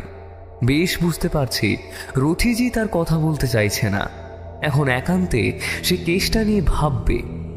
গতকাল রাতেই থানা থেকে, মানে ইন্সপেক্টর পলাশের থেকে টেলিফোন এসেছিল, আর পরদিন সকালের টেলিফোনটা ছিল ম্যাজিক শো যেখানে হচ্ছিল, মানে মিত্তির পাড়ার মাঠ সংলগ্ন একটা টেলিফোন বুথ থেকে। রথিজিৎ টেলিফোনে দুটো কথা বলার পর চিন্তিত হলো কিছুটা যেন, তারপর আমায় বলল,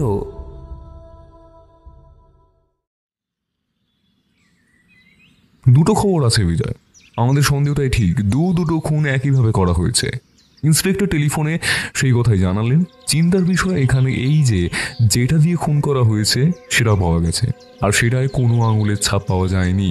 খুনি খুব সাবধানতা অবলম্বন করে কাজটা করেছে। খুনি একটা ধারালো ছুরি দিয়ে খুনটা করেছে, যেগুলো মূলত জাদু দেখানোর ক্ষেত্রে ব্যবহার করা হয়ে থাকে।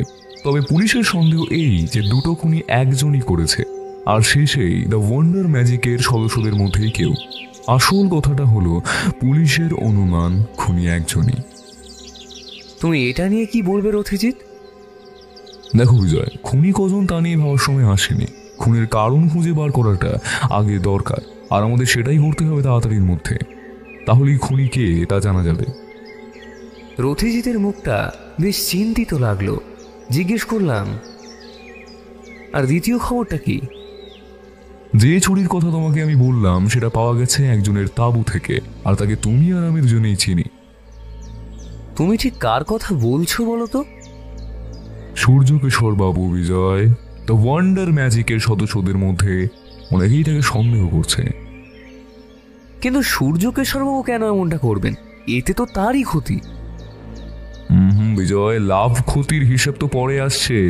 সূর্যকিশোর বাবু আমায় অন্য কথা বললেন। কাল রাতেই তার তাঁবুতে অন্য কেউ ঢুকেছিল, কিন্তু সেটা কে? সূর্যকিশোর বাবু যে কোনো মিথ্যে কথা বলছে না, সে ব্যাপারে তুমি এতটা নিশ্চিত হচ্ছ কি করে? তিনি এই ম্যাজিক শো এর মাথা, আর তোমার কাছে কেসটা নিয়ে এসেছিলেন তিনি এই একটা কারণে। দেখো রথিজি, তোমাকে আমি সাবধান করে দিচ্ছি, তোমার অজানা কিছুই নয়। এর আগেও আমি তোমায় সমাধান করতে দেখেছি, যাতে খুনি অথবা অপরাজিতা নিজেই আমাদের কাছে এসেছিল। তুমি কি বলছো সেটা আমি বুঝতে পেরেছি ভায়া, আর আমি যে সূর্যকিশোর বাবুকে সন্দেহের বাইরে রাখছি তাও নয়। তবে আমার সমস্যাটা হলো কারণ, ঠিক কি কারণে দুটো মানুষ খুন হয়ে গেল? তোমার মনে হয় না ঋদ্বেগ আর ওই আখি নামের মেয়েটির মধ্যে কিছু হয়েছিল, যার জন্যই, বা হতে পারে তো কোনো কারণে ঋদ্বেগ এত বড় একজন জাদুকর ছিলেন, ওকে যারা পছন্দ করে না তাদের মধ্যেই কেউ খুন করেছে? সেদিকটাও আমি ভেবেছি বিজয়, তবে সেখানে সমস্যা হলো ঋদ্বেগকে সূর্যকিশোর বাবুই নিজের হাতে মানুষ করেছেন, আর তার ম্যাজিক শো এর এত খ্যাতি ঋদ্বেগের জন্যই। আমি খোঁজ নিয়ে দেখেছি 2 বছর আগে পর্যন্ত দ্য ওয়ান্ডার ম্যাজিকের কোনো খ্যাতি ছিল না। আমি রথিজিতের এই যুক্তিটা কাটতে পারলাম না। এর জন্যই বোধ হয় আমার আর রথিজিতের ভাবনার মধ্যে এত ফারাক। আমি যা দেখি তা ভাবি, আর রথিজিৎ ঠিক সেগুলোই ভাবে যা দেখা যায় না। তাহলে এবার কি করবে ভাবছ? রথিজিৎ, আমার মনে হয় আরো একটা খুন হতে চলেছে। আমার তা মনে হয় না। খুনির কাজ শেষ হয়ে গেছে, আর সমস্যাটা তো এখানেই। কেন? সমস্যা কেন? খুনি সাবধান হয়ে গেছে। প্রথম খুনের পেছনে কারণ থাকলেও দ্বিতীয় খুনটা তাকে করতে হয়েছে বাধ্য হয়ে, আর তৃতীয় খুন করার কোনো প্রয়োজনই নেই। আমি অবাক হয়ে বললাম, এই রথিজিৎ, তুমি ঠিক কি বলতে চাইছো আমি কিন্তু কিছুই বুঝতে পারছি না। এখানে দ্বিতীয় খুন, তৃতীয় খুন, ব্যাপারটা কিন্তু আমার ঠিক গুলিয়ে যাচ্ছে। রথিজিৎ হাসতে হাসতে উঠে দাঁড়িয়ে বলল, বিজয়, মস্তিষ্ককে অত চাপ দিও না হে। যা মনে হচ্ছে তাই ভেবেই মনে মনে কেসটা সমাধান করার চেষ্টা করব।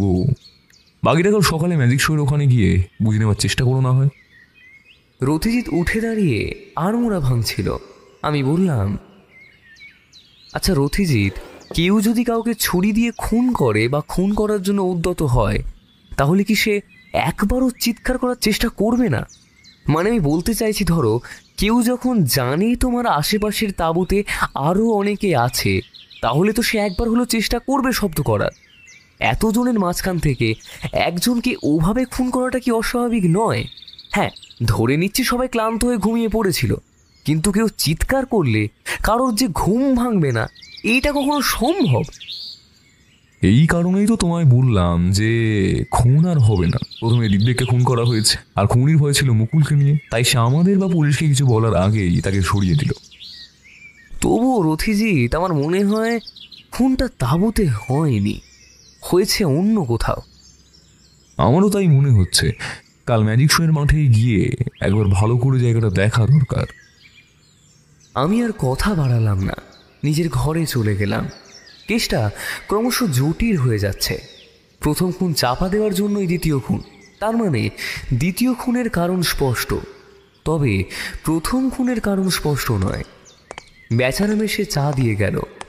আমি চা খেতে খেতে মাথাটা হালকা করার জন্য আগের কেসের ঘটনাটা লিখে রাখায় মন দিলাম। সন্ধ্যের সময় আমি রথিজিতের ঘরে গেলাম। কিছুক্ষণ চেয়ারে বসে থাকার পর সে বলল, প্রথম দিন সূর্যশেখরবাবু আমাদের খুনের ব্যাপারে কি বলেছিলেন মনে আছে তোমার? আমি অবাক হয়ে বললাম, কেন বলো তো? তিনি বলেছিলেন ম্যাজিক শোয়ের লোকেরা একটা তাঁবুতে বেশ কয়েকজন মিলে থাকে, কিন্তু তার তাঁবুতে সে একাই থাকে, আর তার তাঁবুতে খুব একটা কেউ ঢোকেও না। একমাত্র তার মেয়ে দীপ্তিশিখা আর ঋত্বিক থাকাকালীন সেই সময় সবাই ঢুকত। তাহলে তার ঘরে রক্তমাখা ছুরি পাওয়া গেলে একমতে তাকে সন্দেহ না করে সেই তাঁবুতে যারা ঢুকে সন্দেহ তাকে বা তাদেরকেও করতে হয়। আর তার চেয়ে বড় খটকা হলো, ব্যাপারটা আগে কারোর চোখে তো পড়েনি। আমরা নিজেদের পরিচয় দিয়ে তদন্ত শুরু করার পরেই হঠাৎ করে দেখা গেল কি করে। তুমি কি বলতে চাইছো বলো তো রথিজিৎ? আর তুমি সেদিন সবাইকে জিজ্ঞাসাবাদ করলেও সূর্যকিশোরবাবুর মেয়ে দীপ্তিশিখাকে কেন জিজ্ঞাসাবাদ করলে না? আমি জিজ্ঞাসাবাদ করিনি সেটা নয়, সূর্যকিশোরবাবু জানিয়েছিলেন ওনার মেয়ের শরীর ভালো নেই, তাই সে কোনো রকম বয়ান দিতে চায় না। হ্যাঁ, তো যেটা বলছিলাম, যে খুনি এত কষ্ট করে খুনের প্রমাণ লোপাট করার জন্য আরেকটা খুন করে ফেললো, সে কি এতটাই বোকা যে নিজের ঘরে নিজের খুনের প্রমাণ রেখে দেবে? ব্যাপারটা খটকা জাগাচ্ছে না তোমার মনে? আরে তাই তো। তার মানে কেউ আমাদের তদন্তের মোড় ঘুরিয়ে দেওয়ার জন্য ওটা সূর্যকিশোরবাবু তাঁবুতে রেখে এসেছে। অন্তত আমার তো তাই অনুমান। কাল ব্যাপারটা খুঁটিয়ে না দেখলে বোঝাই যাবে না। তুমি বরং আর একটু ভাবো রথিজিৎ। আমারও এখন মনে হচ্ছে কেউ আমাদের তদন্তের মোড় ঘুরিয়ে দিতে চাইছে। কেউ চাইছে আমাদের সন্দেহের তীরটা সূর্যকিশোরবাবুর দিকে ঘুরিয়ে দিতে। রথিজিৎ চিন্তিত গলায় বলল, সূর্যকিশোরবাবু কিংবা সেই তাঁবুতে যাতায়াত করে অন্য কারোর দিকে। কেসটা জমে উঠেছে বিজয়, বেশ একটা চ্যালেঞ্জ রয়েছে। রথিজিৎ চিন্তিত মুখে বিছানায় বসে হেলান দিয়ে চোখ বুঝল। আমি জানলার ধারে এসে দাঁড়ালাম।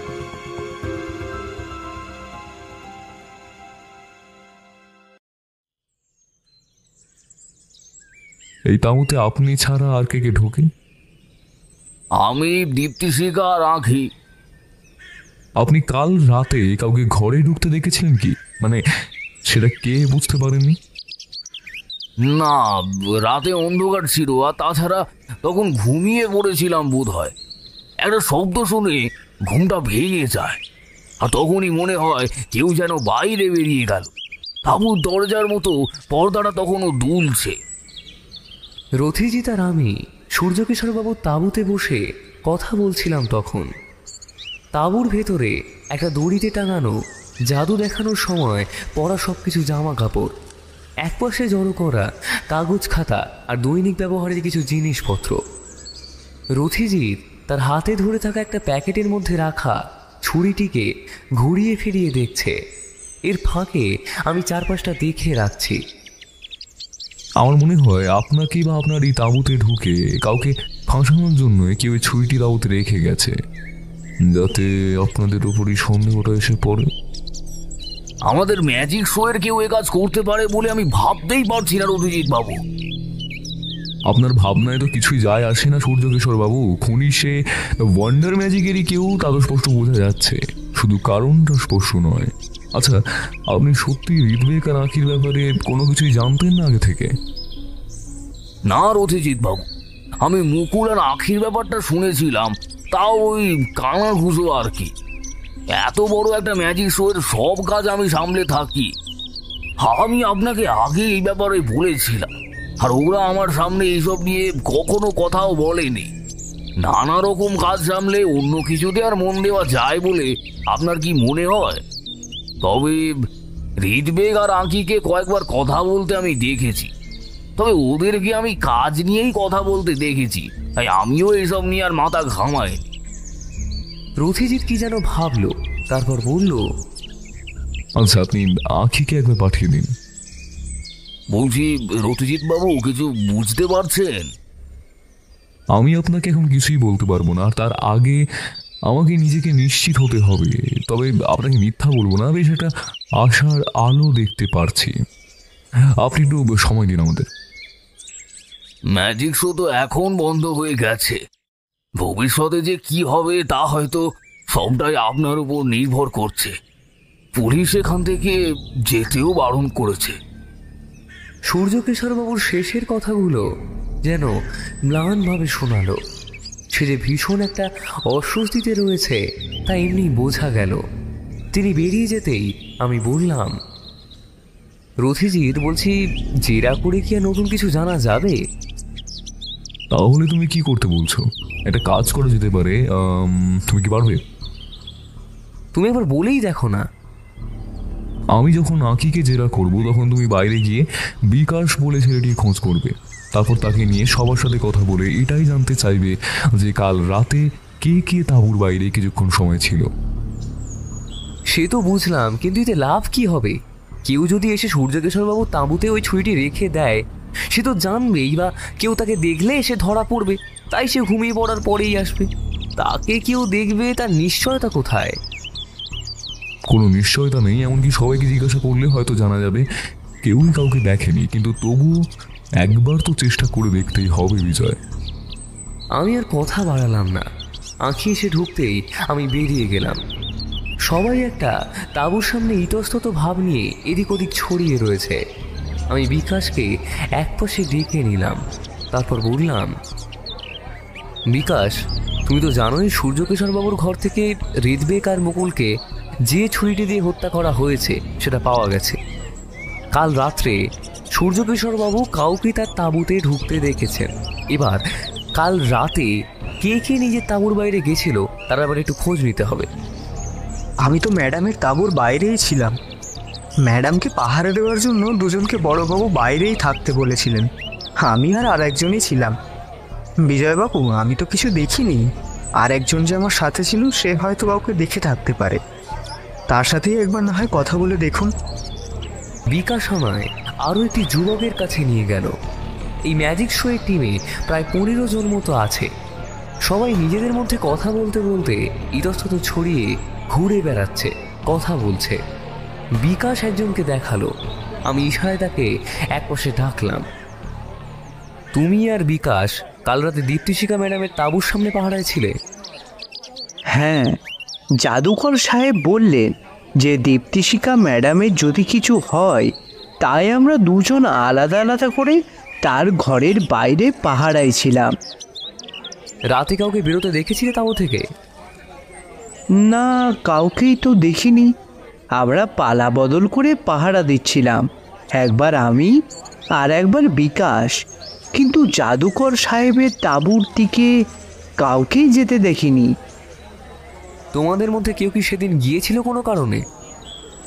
দুজনেই মাথা নাড়িয়ে না বলল।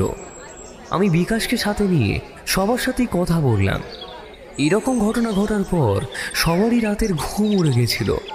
তাই কিছু একটা হলে বা কেউ তাঁবু থেকে বেরিয়ে গেলে কেউ না কেউ জানতে পারবে। এমনটা হবার কথা নয় যে কেউ জানতে পারবে না।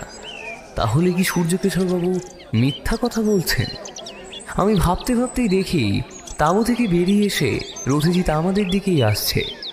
আমি এগিয়ে গিয়ে তার কানে কানে প্রায় চাপার স্বরে পাহাড়ের ব্যাপারটা বলতেই রথিজিৎ বিকাশ আর রতনের দিকে তাকালো। তারপর বলল, তোমরা কাল রাতে কিছুই দেখোনি তাই তো?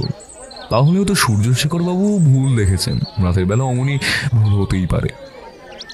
সূর্যকেশরবাবু অবাক হয়ে রথিজিতের দিকে তাকাতেই রথিজিৎ তার দিকে ঠান্ডা চোখে তাকিয়ে শান্ত গলায় বলল, সূর্যশেখরবাবু, আপনি আমার সাথে আসুন। বিজয়, এসো, আমরা সব তাঁবুগুলো একবার ঘুরে দেখব, তারপর কথা বলবো সবার সাথে। প্রত্যেকটা তাঁবু আমরা ঘুরে ঘুরে দেখলাম। রথিজিৎ একবার প্রশ্ন করল, সূর্যশেখরবাবু, হঠাৎ এই পাহাড়ের ব্যবস্থা কেন? দুজন খুন হয়ে গেল। শিখার যদি কিছু হয়ে যায় সেই ভয়তেই আমি এই পাহাড়ার ব্যবস্থাটা করলাম।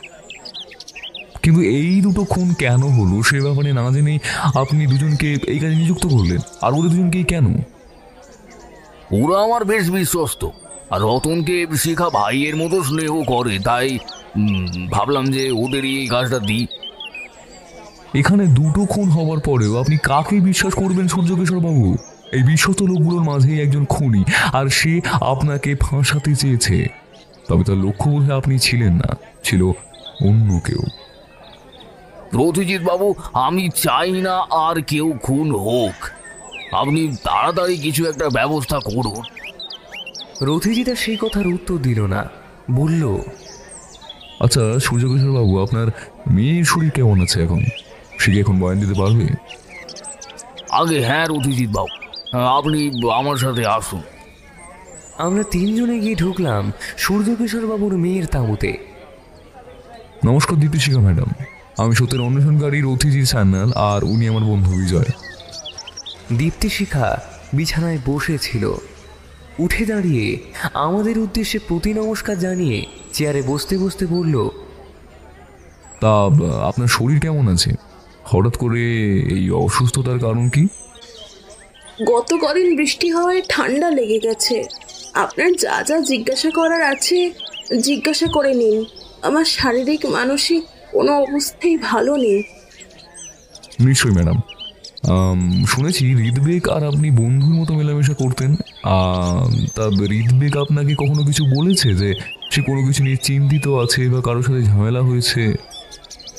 দীপ্তিশিখা রাগান্বিত স্বরে বলে উঠল, ওর কাছে আমার সাথে কথা বলার মতো সময় থাকলে তো বলবে। বুঝলাম না আপনি কি বলতে চাইছেন। ঋতবেগ ওর সমস্যার কথা কাউকে বলতে পছন্দ করে না, আর আমাকেও কোনো দিনও বলেনি ও। রথিজিৎ আর কিছু জিজ্ঞাসা করল না। ধন্যবাদ আপনাকে, আমরা এখন আসি, আপনি বিশ্রাম নিন। তারপর আমরা ওখান থেকে বেরিয়ে আসতেই যাচ্ছিলাম, হঠাৎ দেখলাম রথিজিতের চোখে লক্ষ্য পড়েছে ওই তাঁবুতে থাকা টেবিলের উপর, আর তার উপর অনেকগুলো কাগজপত্র রাখা রয়েছে। আমরা প্রত্যেকটা তাঁবু খুঁটিয়ে খুঁটিয়ে লক্ষ্য করলাম।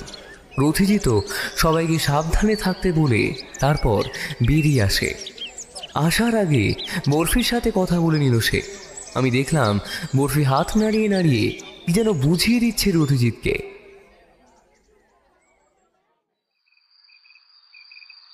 বাড়ি ফিরে রথিজিৎকে বললাম, রথিজিৎ, তাহলে মিথ্যে কে বলছে বলো তো? মিথ্যে কেউ বলছে না, বরং সবাই সত্যিই বলছে। কেউ যদি মিথ্যে কথা বলতো তাহলে কেসটা হয়তো জটিল হয়ে যেত। সত্যি বলছে বলেই কেসটা সহজ হয়ে এসেছে সামান্য। তোমার কথার মাথা মুন্ডু আমি কিছুই বুঝতে পারছি না। সূর্যকেশরবাবুর তাঁবুতে বাইরে থেকে কেউ এসে রক্তমাখা ছুরিটি রেখে গেল, আর সেটা কেউ দেখতেই পারল না বা বুঝতেও পারল না। প্রতিটি তাঁবুতেই প্রায় সকলেই না ঘুমিয়ে জেগেছিল। তাহলে তারা কাউকে বাইরে যেতে বা ভেতরে আসতে দেখল না কেন? না দেখার দুটো কারণ হতে পারে। এক, তখন খুনি তাঁবুতেই ছিল না, আর দুই, সে এমন সময় নিজের তাঁবুতে এসেছে যখন তার কাছে কেউই ছিল না বা তাঁবুতে কেউ ছিল না। রথিজিতের কথায় আমি চমকে উঠলাম। এই কথাটা তো আগে মাথায় আসেনি। তাঁবুর ভেতরে যদি কেউ নাই থাকে তাহলে তাকে ভেতরে আসতে বা বাইরে যেতে কেউ দেখবেই না। তাহলে কি খুনি একা ছিল তার তাঁবুতে? না, তাঁবুতে খুনি একাই এসেছিল, তবে তাঁবুতে অন্য কেউ ছিল। তবে এখানে সামান্য একটু সমস্যা আছে, আর সেই সমস্যাটাই কাজেই লাগিয়েছে খুনি। এবার আসল ব্যাপার হলো, সে নিজে থেকে কোনো ভুল কাজ না করলে তাকে ধরা নিতান্তই অসম্ভব। সে যে প্রমাণ রেখে গেছে তাতে তাকে সন্দেহ করা যায় মাত্র, কিন্তু শক্ত প্রমাণ ছাড়া তাকে খুনি হিসেবে ধরা যায় না। এখানে এই কেসের আসল সমস্যা বিজয়। সেটা কি ঠিক? এখন নয় বিজয়, সামান্য অনুমানের উপর ভিত্তি করে এখনই আমি কিছু বলতে চাইছি না। আমার আর একটু সময় লাগবে, তারপর আমি খুনির ব্যাপারে আমার অনুমান আর সন্দেহ সবটাই তোমায় বলবো। আমি বুঝলাম এখন আর রথিজিতের মুখ থেকে কথা বার করা যাবে না, তাই তাকে তার মতো কাজ করতে দিয়ে আমি নিজের ঘরে চলে গেলাম। কেসটা প্রথম থেকে ভাবতে লাগলাম। ম্যাজিক শোয়ের একটা তাঁবুতে রহস্যময়ভাবে একটা খুন হলো। খুনি ছেলেটিকে তারই তাঁবুতে এত মানুষের মাঝখান থেকে খুন করে চলে গেল, অথচ কেউ বুঝতেই পারল না। ধরে নিলাম সবাই ক্লান্ত হয়ে ঘুমিয়ে পড়েছিল, কিন্তু কেউ কি কোনো চিৎকারও শোনেনি। তারপরেই ঘটল দ্বিতীয় খুন। আর এবারে কথাটা মাথায় আসতেই বিদ্যুৎ চমকের মতো রথিজিতের বলা একটা কথা মনে পড়ে গেল। দ্বিতীয় খুনের কারণটা আমার জানা, ওটা নিয়ে আমি ভাবছি না। আমি খুঁজে চলেছি প্রথম খুনের কারণ। ওটা পেলেই প্রথম আর দ্বিতীয় দুটো খুনের খুনি এক না আলাদা তা আমি বুঝতে পেরে যাব। তার মানে দ্বিতীয় খুন অর্থাৎ মুকুল মারা গেছে একটাই কারণে, সে খুনিকে দেখেছিল অথবা এমন কিছু সে জানতো যা খুনিকে ধরিয়ে দিতে পারে। কিন্তু দ্বিতীয় খুনটা যে হলো তার কেউ দেখতে পেল না। তারপরে কেউ সূর্যকিশোরবাবুর ঘরে সেই রক্তমাখা ছুরি।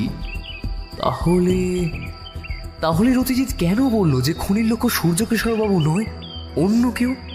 কে সে? সূর্যকিশোরবাবুর তাঁবুতে দীপ্তিশিখা আর বরফি ছাড়া আর কেউ তো ঢোকে না। তার মানে কি খুনি তাদের ফাঁসাতে চাইছে, অথচ তাদের যে স্পষ্ট কোনো কারণই নেই? আরে আছে তো। আমি বিছানা থেকে নেমে পড়লাম। উত্তেজনায় আমার শরীর কেমন গরম হয়ে উঠল। ঋত্বিকের সাথে আঁখির একটা সম্পর্ক ছিল, আর সেদিন রাতে ঋত্বিকের সাথে শেষবারের মতো দেখা করতে গিয়েছিল সে। সে যে আমাদের সবটা মিথ্যে কথা বলছে বা সত্যি কথা বলছে তা তো আমাদের জানা নেই। একমতে আঁখির কাছে সময় আর একটা কারণ ছিলই, তার উদ্দেশ্য যে তার কথার মতো স্পষ্ট নয় তার প্রমাণ কে দেবে? এমন ভাবতে ভাবতেই চোখ লেগে গিয়েছিল। বৌঠানের ডাকে চোখ খুলল। ঠাকুরপো খাবে তো? এই একটু চোখ লেগে গিয়েছিল।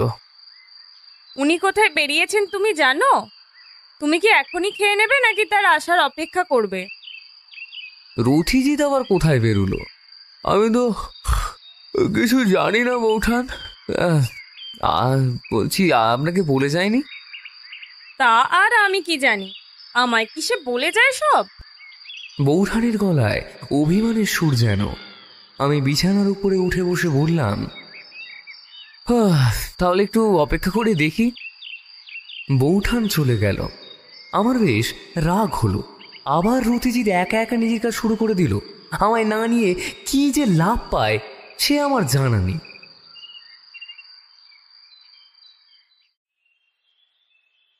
রথিজিৎ ফিরল বিকেল বেলা। আমি তার অপেক্ষায় বসেছিলাম। আসতেই বললাম, এ তোমার অন্যায় রথিজিৎ।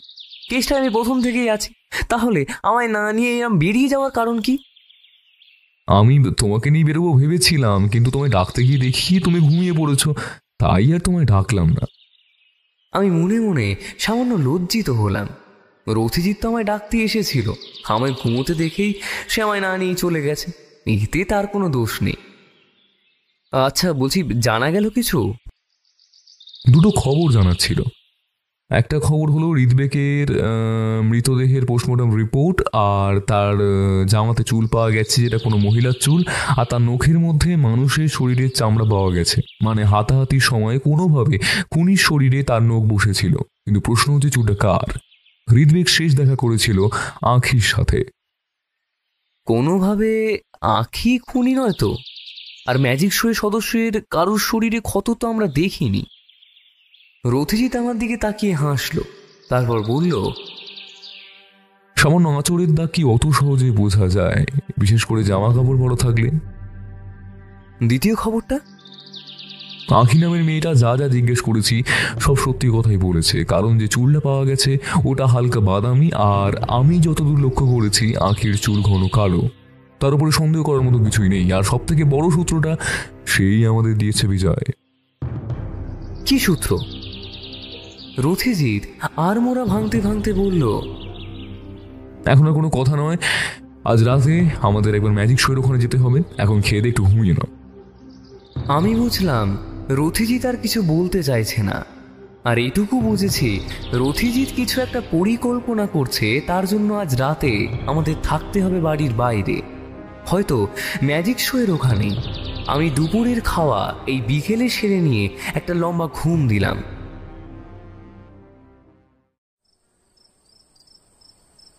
সন্ধেয় বাড়িতে এসে পৌঁছলেন ইন্সপেক্টর পলাশ। চায়ের আসর বসল রথিজিতের ঘরে। চা খেতে খেতে রথিজিৎ প্রশ্ন করল, মৃতদেহের চোখে যে চামড়া আছে আপনারা দেখেছেন, সেটা কিভাবে এসেছে? মানে রিপোর্ট কি বলছে? যে ব্যক্তিকে খুন করা হচ্ছিল সেই ব্যক্তি নিজেকে প্রতিহত করবার চেষ্টা করেছিল, কিন্তু খুনি কোনোভাবে টান মেরে ছুরিটা পেটের মধ্যে পুড়ে দেয়। তখনই কোনোভাবে নোকে চামড়া ঢুকে যায়। পোস্টমর্টেম রিপোর্ট তাই বলছে, আর মৃত্যুর সময়ই ওগুলো হয়েছে। আর খুনের ব্যাপারে কিছু বলেছে? ওই ধারালো ছুরি দিয়ে খুন। রথিজিৎ কি যেন চিন্তা করতে লাগলো। তার ভুরু ইতিমধ্যে কুঁচকে গেছে। আমার কেন জানি না মনে হলো তার কোনো একটা অনুমান হঠাৎ করেই আর মিলছে না। সেই কারণেই সে বেশ চিন্তিত। আমি প্রশ্ন করলাম, কি হয়েছে রথিজিৎ? আঘাতের চিহ্ন আর না থাকায় তুমি এত চিন্তিত হচ্ছ কেন? মিলছে না বিজয়, কোথায় যেন একটা ফাঁক থেকে যাচ্ছে। রাস্তা যে আমার নেই তা নয়, তবে কাজে বিস্তর বিস্তর ঝুঁকি আছে। আর খুনি যে আমার ফাঁদে পা দেবে তার কোনো নিশ্চয়তাও নেই। তুমি আসলেই করতে কি চাইছো? তাহলে সেই ব্যাপারটাই আলোচনা করা যাক। ইন্সপেক্টরও আছেন।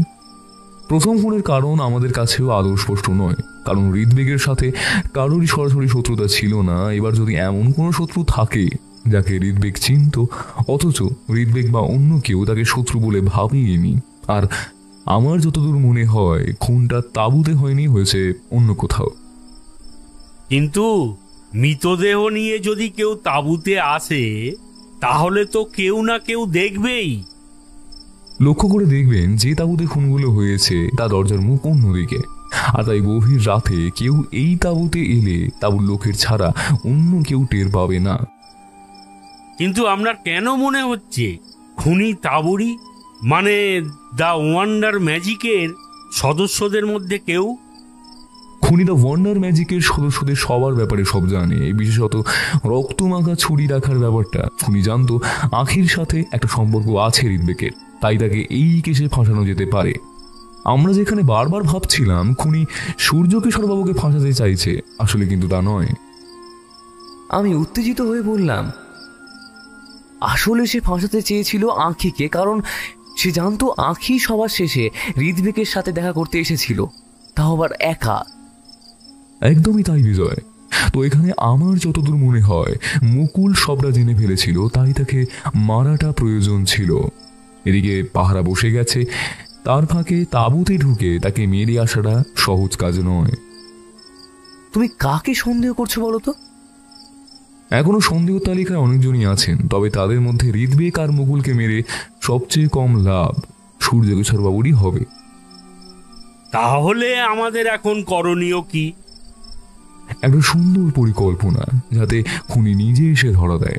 তা না হলে আমরা খুনির কাছে পৌঁছতে পারবো না, কারণ খুনির কাজ সম্পূর্ণ হয়ে গেছে, অন্তত আমার তা মনে হয়। তাই তাকে দিয়ে একটা ভুল করাতে হবে, এছাড়া আর কোনো রাস্তা নেই। সবই বুঝলাম রথিজিৎ, কিন্তু দুটো খুনি একইভাবে করার কারণ কি? এতে খুনি তো নিজের ছাপ রেখে দিয়েই যাচ্ছে। হাতের কাছে খুন করার এতটা সহজ উপায় সে ছাড়তে চায়নি, আর সে জানতো যে তাকে কেউ ধরতে পারবে না। কিছু ক্ষেত্রে নিজের উপর অতিরিক্ত বিশ্বাস খুনিকে ধরিয়ে দেয়। আচ্ছা, দেখাই যাক শেষ পর্যন্ত কে জেতে, আমাদের তদন্ত না খুনির অতিরিক্ত বিশ্বাস। ইন্সপেক্টর পলাশ উঠে দাঁড়ালেন, তারপর বললেন, তাহলে আপনার বলা কথাটাই জানিয়ে দিচ্ছি সূর্যকেশর বাবুকে, আর আপনারা তাহলে সঠিক সময়ে পৌঁছে যাবেন, না হলে কিন্তু। একদম নিশ্চিত থাকুন, এই একটা সুযোগ হাতছাড়া করলে খুনি আর ধরা দেবে না। ইন্সপেক্টর বেরিয়ে যেতেই আমি রথিজিৎকে নিয়ে পড়লাম। কি করছো বলো তো রথিজিৎ?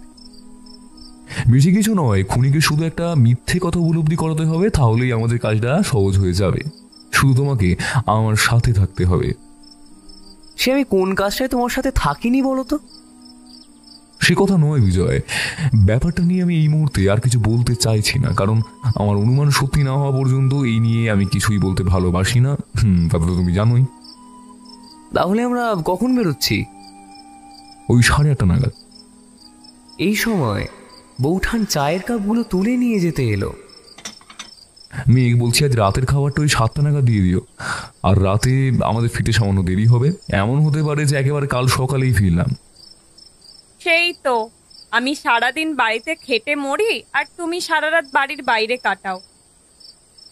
আমি কেসের ব্যাপারেই তো যেতে হবে, আর আমার সাথে তো বিজয় থাকবে।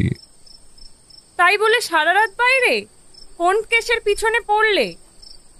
এই কথার উত্তরটা আমি দিলাম। আমরা যেখানে ম্যাজিক শো দেখতে গিয়েছিলাম সেখানেই। রথিজিতের কথায় দুটো খুনি একজনই করেছে, আর তার খোঁজেই আমরা এই রাতের অভিযান চালাচ্ছি আর কি। মেঘমালার গলা নেমে এলো। যত রাতই হোক না কেন বাড়ি ফিরে আসবে তোমরা। এখন খুনি বদমায়েশের পিছনে ঘুরে বেড়াও, আমার যে কতটা ভাবনা হয় তা কি আর আমি বোঝাতে পারবো? শুধু তাড়াতাড়ি ফিরে এলেই হবে। পরিকল্পনার ব্যাপারটা আর কে কে জানে? আমি, ইন্সপেক্টর পলাশ, সূর্যশেখর বাবু আর বিকাশ হলো এই পরিকল্পনার প্রধান। তাকে মানানোর ভারটা দিয়েছি সূর্যশেখর বাবুর উপর। তবে সে বেশ চটপট আর বাস্তববাদী। আমার মনে হয় এই দুটো খুনের কিনারা করার জন্য সে নিশ্চয়ই আমাদের সাহায্য করবে। আর সব থেকে বড় কারণ হলো সেদিন ও পাহারাতে ছিল। আমি চুপ করে বসে রইলাম। বাইরে তখন সন্ধে নামছে। তাঁবুর ভেতরটা বেশ অন্ধকার। ছোট্ট তাঁবুটার মাঝে শোয়ার জায়গা। এখানে সব থেকে বড় সমস্যা হলো লুকিয়ে থাকাটা। কোথা থেকে কয়েকটা মশা এসে আমাদের আশেপাশে গুনগুন করে গান গাইছে। আমরা বসে আছি তাঁবুর দুকোণে দুজন। বিছানার মতো জায়গাটায় বিকাশ শুয়ে আছে, যেন ঘুমোচ্ছে এমন ভাব। আসলে সে কিন্তু ঘুমোচ্ছে না। রাতের খাওয়ার পর আমরা পুলিশের গাড়িতে করে মিত্তির পাড়ার মাঠের কাছাকাছি একটা জায়গায় নামি। সেখান থেকে ইন্সপেক্টর পলাশ আমাদের নিয়ে আসে। রাস্তায় আমরা পরিকল্পনাটা আরেকবার ভালো করে ঝালিয়ে নিই। আজ বিকেল থেকেই বিকাশের শরীর অসুস্থ। সে ব্যাপারটা গোটা ম্যাজিক শোয়ের সদস্যদের কাছে ছড়িয়ে দেবার কথা সূর্যকিশোর বাবুকে রথিজিৎ আগেই বলে রেখেছিল।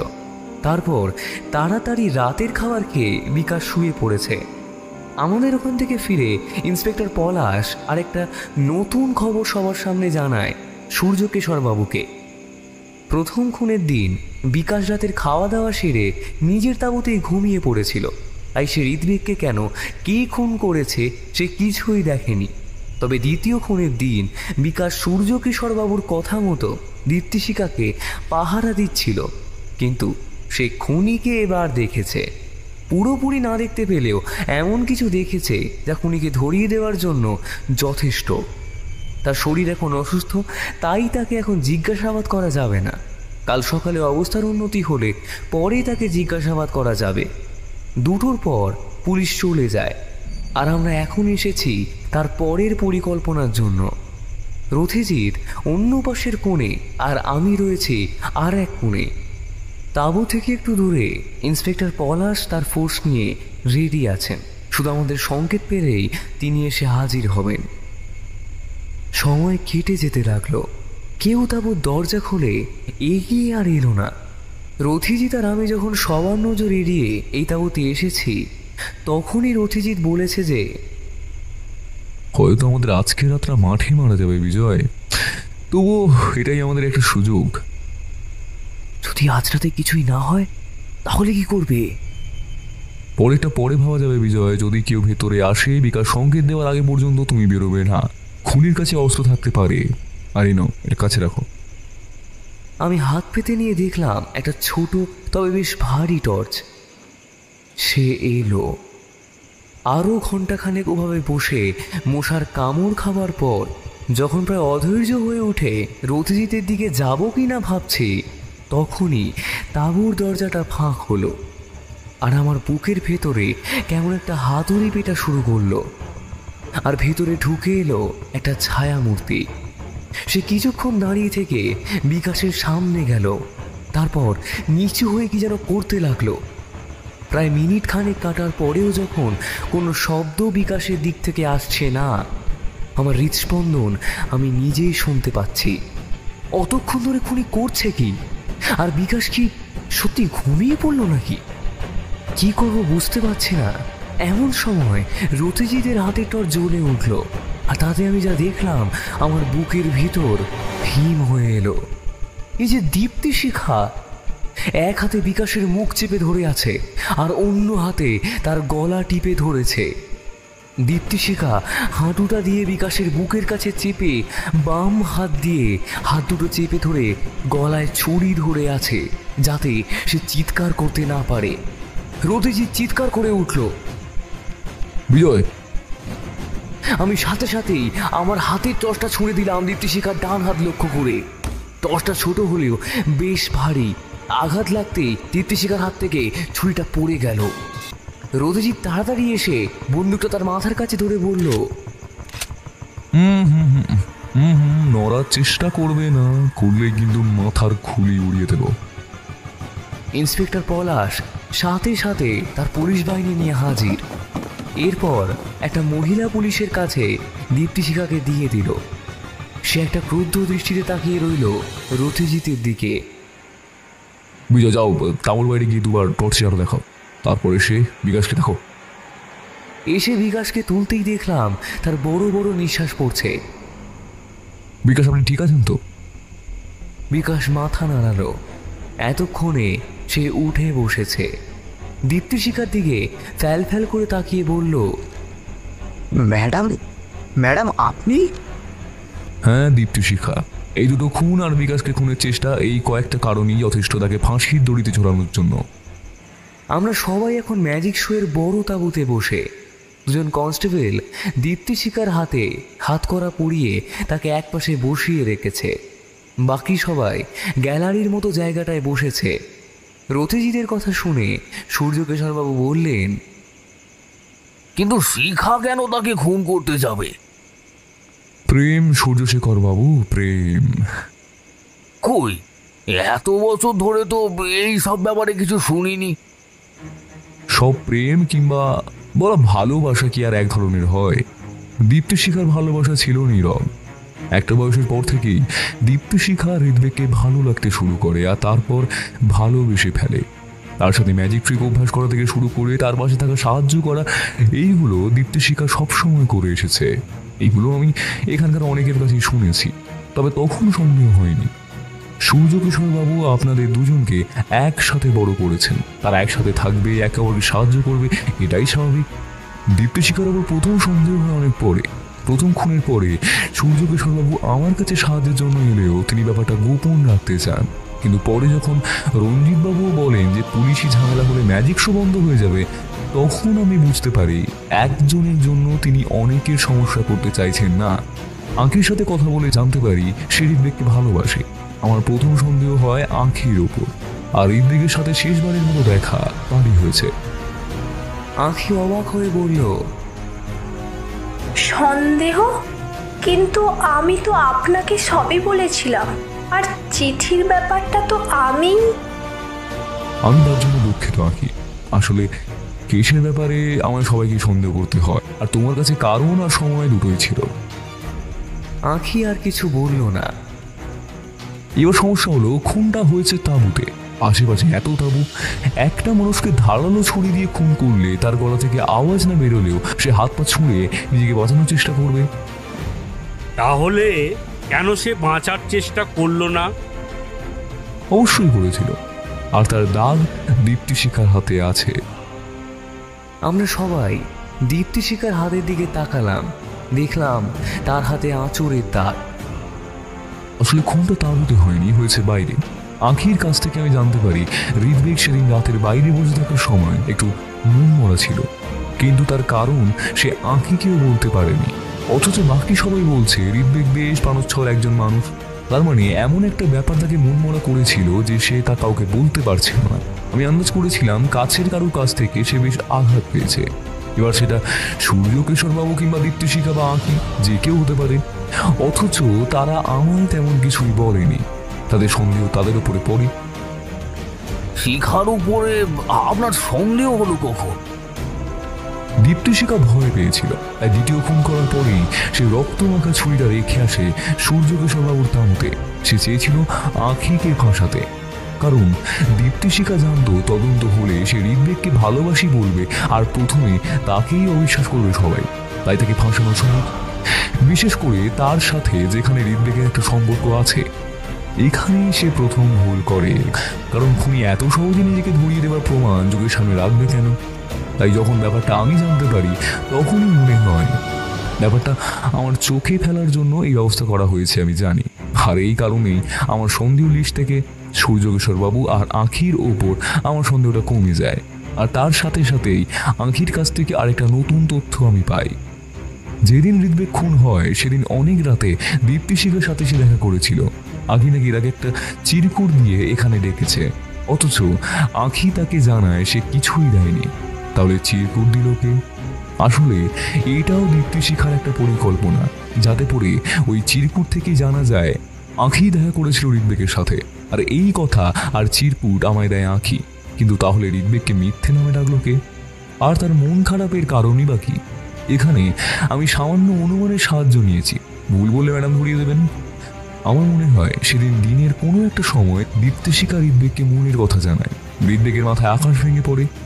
এতদিন ধরে যাকে সে বন্ধু কিংবা বোনের মতো দেখে এসেছে, তার কাছে এমন একটা কথা শুনে তার মন খারাপ হয়। আর এই কথাটা সে অন্য কাউকে, এমনকি আঁখিকেও বলেনি, কারণ সে চায়নি ব্যাপারটা জানাজানি হোক। এবার আঁখি দেখা করার পর দীপ্তিশিখা সেখানে আসে।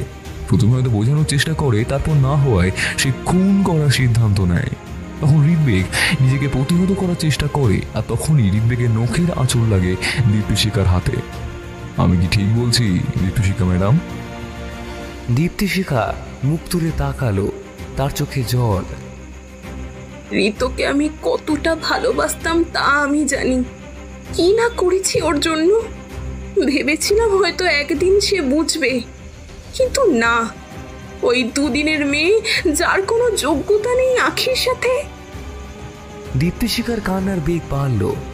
সবাই অবাক হয়ে দীপ্তিশিখার দিকে তাকিয়ে, মনে হচ্ছিল এই প্রথম তারা দীপ্তিশিখাকে কাঁদতে দেখলো। সেদিন চিরকুটটা আমি লিখেছিলাম। আমি চেয়েছিলাম আঁখির নাম করে ঋতুকে ওখানে ডেকে এনে বুঝিয়ে বলা, কিন্তু তার আগেই আঁখি সেখানে এসে আর আর দীপ্তিশিখা আর কিছু বলতে পারে না। ওদের তুমি এমন কোন অবস্থায় রেখেছিলে যা তোমার মনে রাগের সঞ্চার করে? ঘেন্না হচ্ছিল আমার ঋতুকে। তবুও রথিজিৎ বাবু, ঘেন্না আর ভালোবাসা একই মাপে নিয়ে দুই পাল্লার দুদিকে চাপালে বোধহয় ভালোবাসাই জিতে যাবে। আমারও তাই হলো। তারপর যখন আঁখি চলে গেল, আমি আবার বোঝাতে গেলাম ঋতুকে। কিন্তু ঋতু শুনল না, তাই তো? না, তার শেষ কথা ছিল, যদি তুমি আমায় আগে সবটা জানাতে তাহলে আমি ভাবতাম, কিন্তু আমি আঁখিকে ভালোবাসি, আমি এটা পারবো না। আঁখির দিকে তাকিয়ে দেখলাম তার চোখে জল চিকচিক করছে। শিখা বলে চলেছে, রাগে দুঃখে হতাশায় পাগল হয়ে আমি তাকে একটা ধাক্কা মেরে মাটিতে ফেলে দিই। তারপর তার পেটে।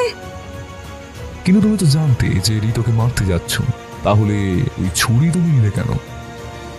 ভেবেছিলাম যদি ঋতু রাজি না হয় তাদের যার জন্য এত সমস্যা তাকে ডেকে এনে খুন করব, তাই ওটা সাথে করে নিয়ে গেছিলাম। কিন্তু ঋতুকে মাটিতে ঠেলে ফেলার পরেই আমার মাথা দ্রুত কাজ করে। আমার ওড়নার কিছুটা অংশ ছুরিতে জড়িয়ে নিয়ে তারপর ভুল করেছি, আমি ভুল করেছি। যাকে যাকে এত ভালোবাসলাম তাকে নিজের হাতে। কিন্তু আপনি ম্যাডামকে সন্দেহ করলেন কখন? ওই চিরকুটটা আঁখি আমাকে দেখায় আর বলে সে ওটা লেখেনি। তখনই আমার একটা সন্দেহ হয়। আঁখির যাওয়ার আগেই সেখানে বসেছিল ঋত্বিক, মানে অন্য কেউ তাকে ডেকেছিল, যে চাইছিল তাকে ওখানে পেতে। আর তাঁবু খুঁজে দেখতে গিয়ে দীপ্তিশিখার টেবিলে পড়ে থাকা কাগজপত্রে তার হাতের লেখা আমি দেখেছিলাম। হাতের লেখার মিল আছে। ছি ছি ছি শিখা, ছি! শেষ পর্যন্ত তুই কিনা? দীপ্তিশিখা আরো কান্নায় ভেঙে পড়ল। আর দ্বিতীয় খুনটা, মানে মুকুলের, সেটাও কি শিখা? প্রথম থেকে আমি এটা নিয়ে ভেবে এসেছি আর বলে এসেছি, প্রথম খুনের কারণ পেলেই দ্বিতীয় খুনের তদন্ত সহজ হবে। কারণ প্রথম খুনের জন্য দ্বিতীয় খুন, প্রথমটা না হলে ওটাও হতো না। দীপ্তিশিখা ঋত্বিককে খুন করে ফেলে রাগের মাথায়। তারপর তার মৃতদেহ রেখে আসে তাঁবুতে। সে জানতো না পাশের তাঁবুতে থাকা মুকুলের ঘুম ভেঙে গেছে। তবে কিছু দেখে থাকলেও আমার মনে হয় না সে ব্ল্যাকমেল করেছিল দীপ্তিশিখাকে। মুকুল আখিকে ভালোবাসতো, সে জানতো আমি ঋতুকে ভালোবাসি। সেদিন রাতে সে সব দেখেছিল, পরে আমাকে বলেছিল সে কাউকে বলবে না। অথচ আমি ভয় পেয়ে গেছিলাম, তাই তাকেও দুটো খুন করেছি আমি। রথিজিৎ বাবু, আমায় ফাঁসি দিন, আমায় ফাঁসি দিন। হাত করা পড়া দীপ্তিশিখা কাঁদতে কাঁদতে মাথা নিচু করলো। এমন সময় আমি রথিজিৎকে জিজ্ঞাসা করলাম, আচ্ছা রথিজিৎ, তুমি কি করে বুঝলে যে ওই দীপ্তিশিখায় দ্বিতীয় খুনটা করেছে? তোমার অনুমানের জন্য তো একটা সূত্র থাকা দরকার। রথিজিৎ আমার দিকে অবাক হয়ে তাকিয়ে বলল, এখনো বোঝনি? না। দ্বিতীয় খুনের দিন সবাই প্রায় জেগে থাকলেও খুনিকে, মানে দীপ্তিশিখাকে কেউ তাঁবুতে ঢুকতে দেখেনি। কেন? কেন? আহা বিজয়, তুমি ভুলে যাচ্ছ, ওরা একসাথে পাহারায় ছিল না, আলাদা আলাদা এক এক করে পাহারা দিচ্ছিল। আর সূর্যশেখর বাবুর তাঁবুতে সেই শিশি রাখার সময়ও রতনকে দীপ্তিশিখা সত্যি সত্যি ভাইয়ের মতো স্নেহ করে, আর রতনও তাই। রতন যখন পাহারায় ছিল দীপ্তিশিখা তখনই এইসব কাজ করে। দীপ্তিশিখা খুব ভালো করে জানতো রতন কাউকে কিছু বলবে না, আর রতন কাউকে কিছু বলেও নি। সূর্যশেখর বাবু কাঁদতে কাঁদতে বললেন, ইন্সপেক্টর, নিয়ে যান এদের। সূর্যশেখর রথিজিতের সামনে এগিয়ে এসে কাঁদো কাঁদো গলায় বলল, রথিজিৎ বাবু, আপনাদের সামনে মুখ দেখানোর ক্ষমতা আমার নেই, পারলে আপনারা আমাকে ক্ষমা করবেন। শেষ পর্যন্ত কিনা আমার মেয়ে। সূর্যকেশর বাবু অঝরে কাঁদতে শুরু করলেন। সূর্যশেখর বাবু, নিজেকে সামলান। জানি আপনার যা ক্ষতি হয়ে গেছে তা অপূরণীয়। আপনার মন অনেক বড়, সবার কথা আপনি ভাবেন। আপনার মতো প্রতিভাদের হারিয়ে যেতে দেবেন না। আশা রাখি সবটা ঠিক হবে। আমি কিছুক্ষণ চুপ করে থেকে বললাম, শুধু রাগের কারণে নয়, ভালোবাসার কারণেও তাহলে খুন হতে পারে। রথিজিৎ হাসল।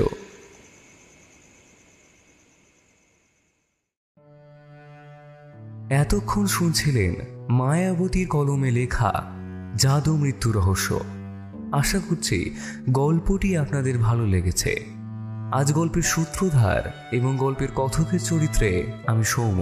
গল্পের অন্যান্য চরিত্রে সন্দীপ সিনিয়র, সন্দীপ জুনিয়র, সংহিতা, আগ্রাজ, এডিভি রাজ, দিব্যেন্দু, রাজশ্রী, ঈশিতা, তমাল এবং ইন্দ্রাণী।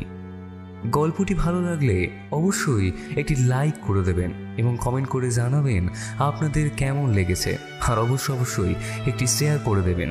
তাহলে আজ আসি, দেখা হচ্ছে পরের গল্পে। ধন্যবাদ।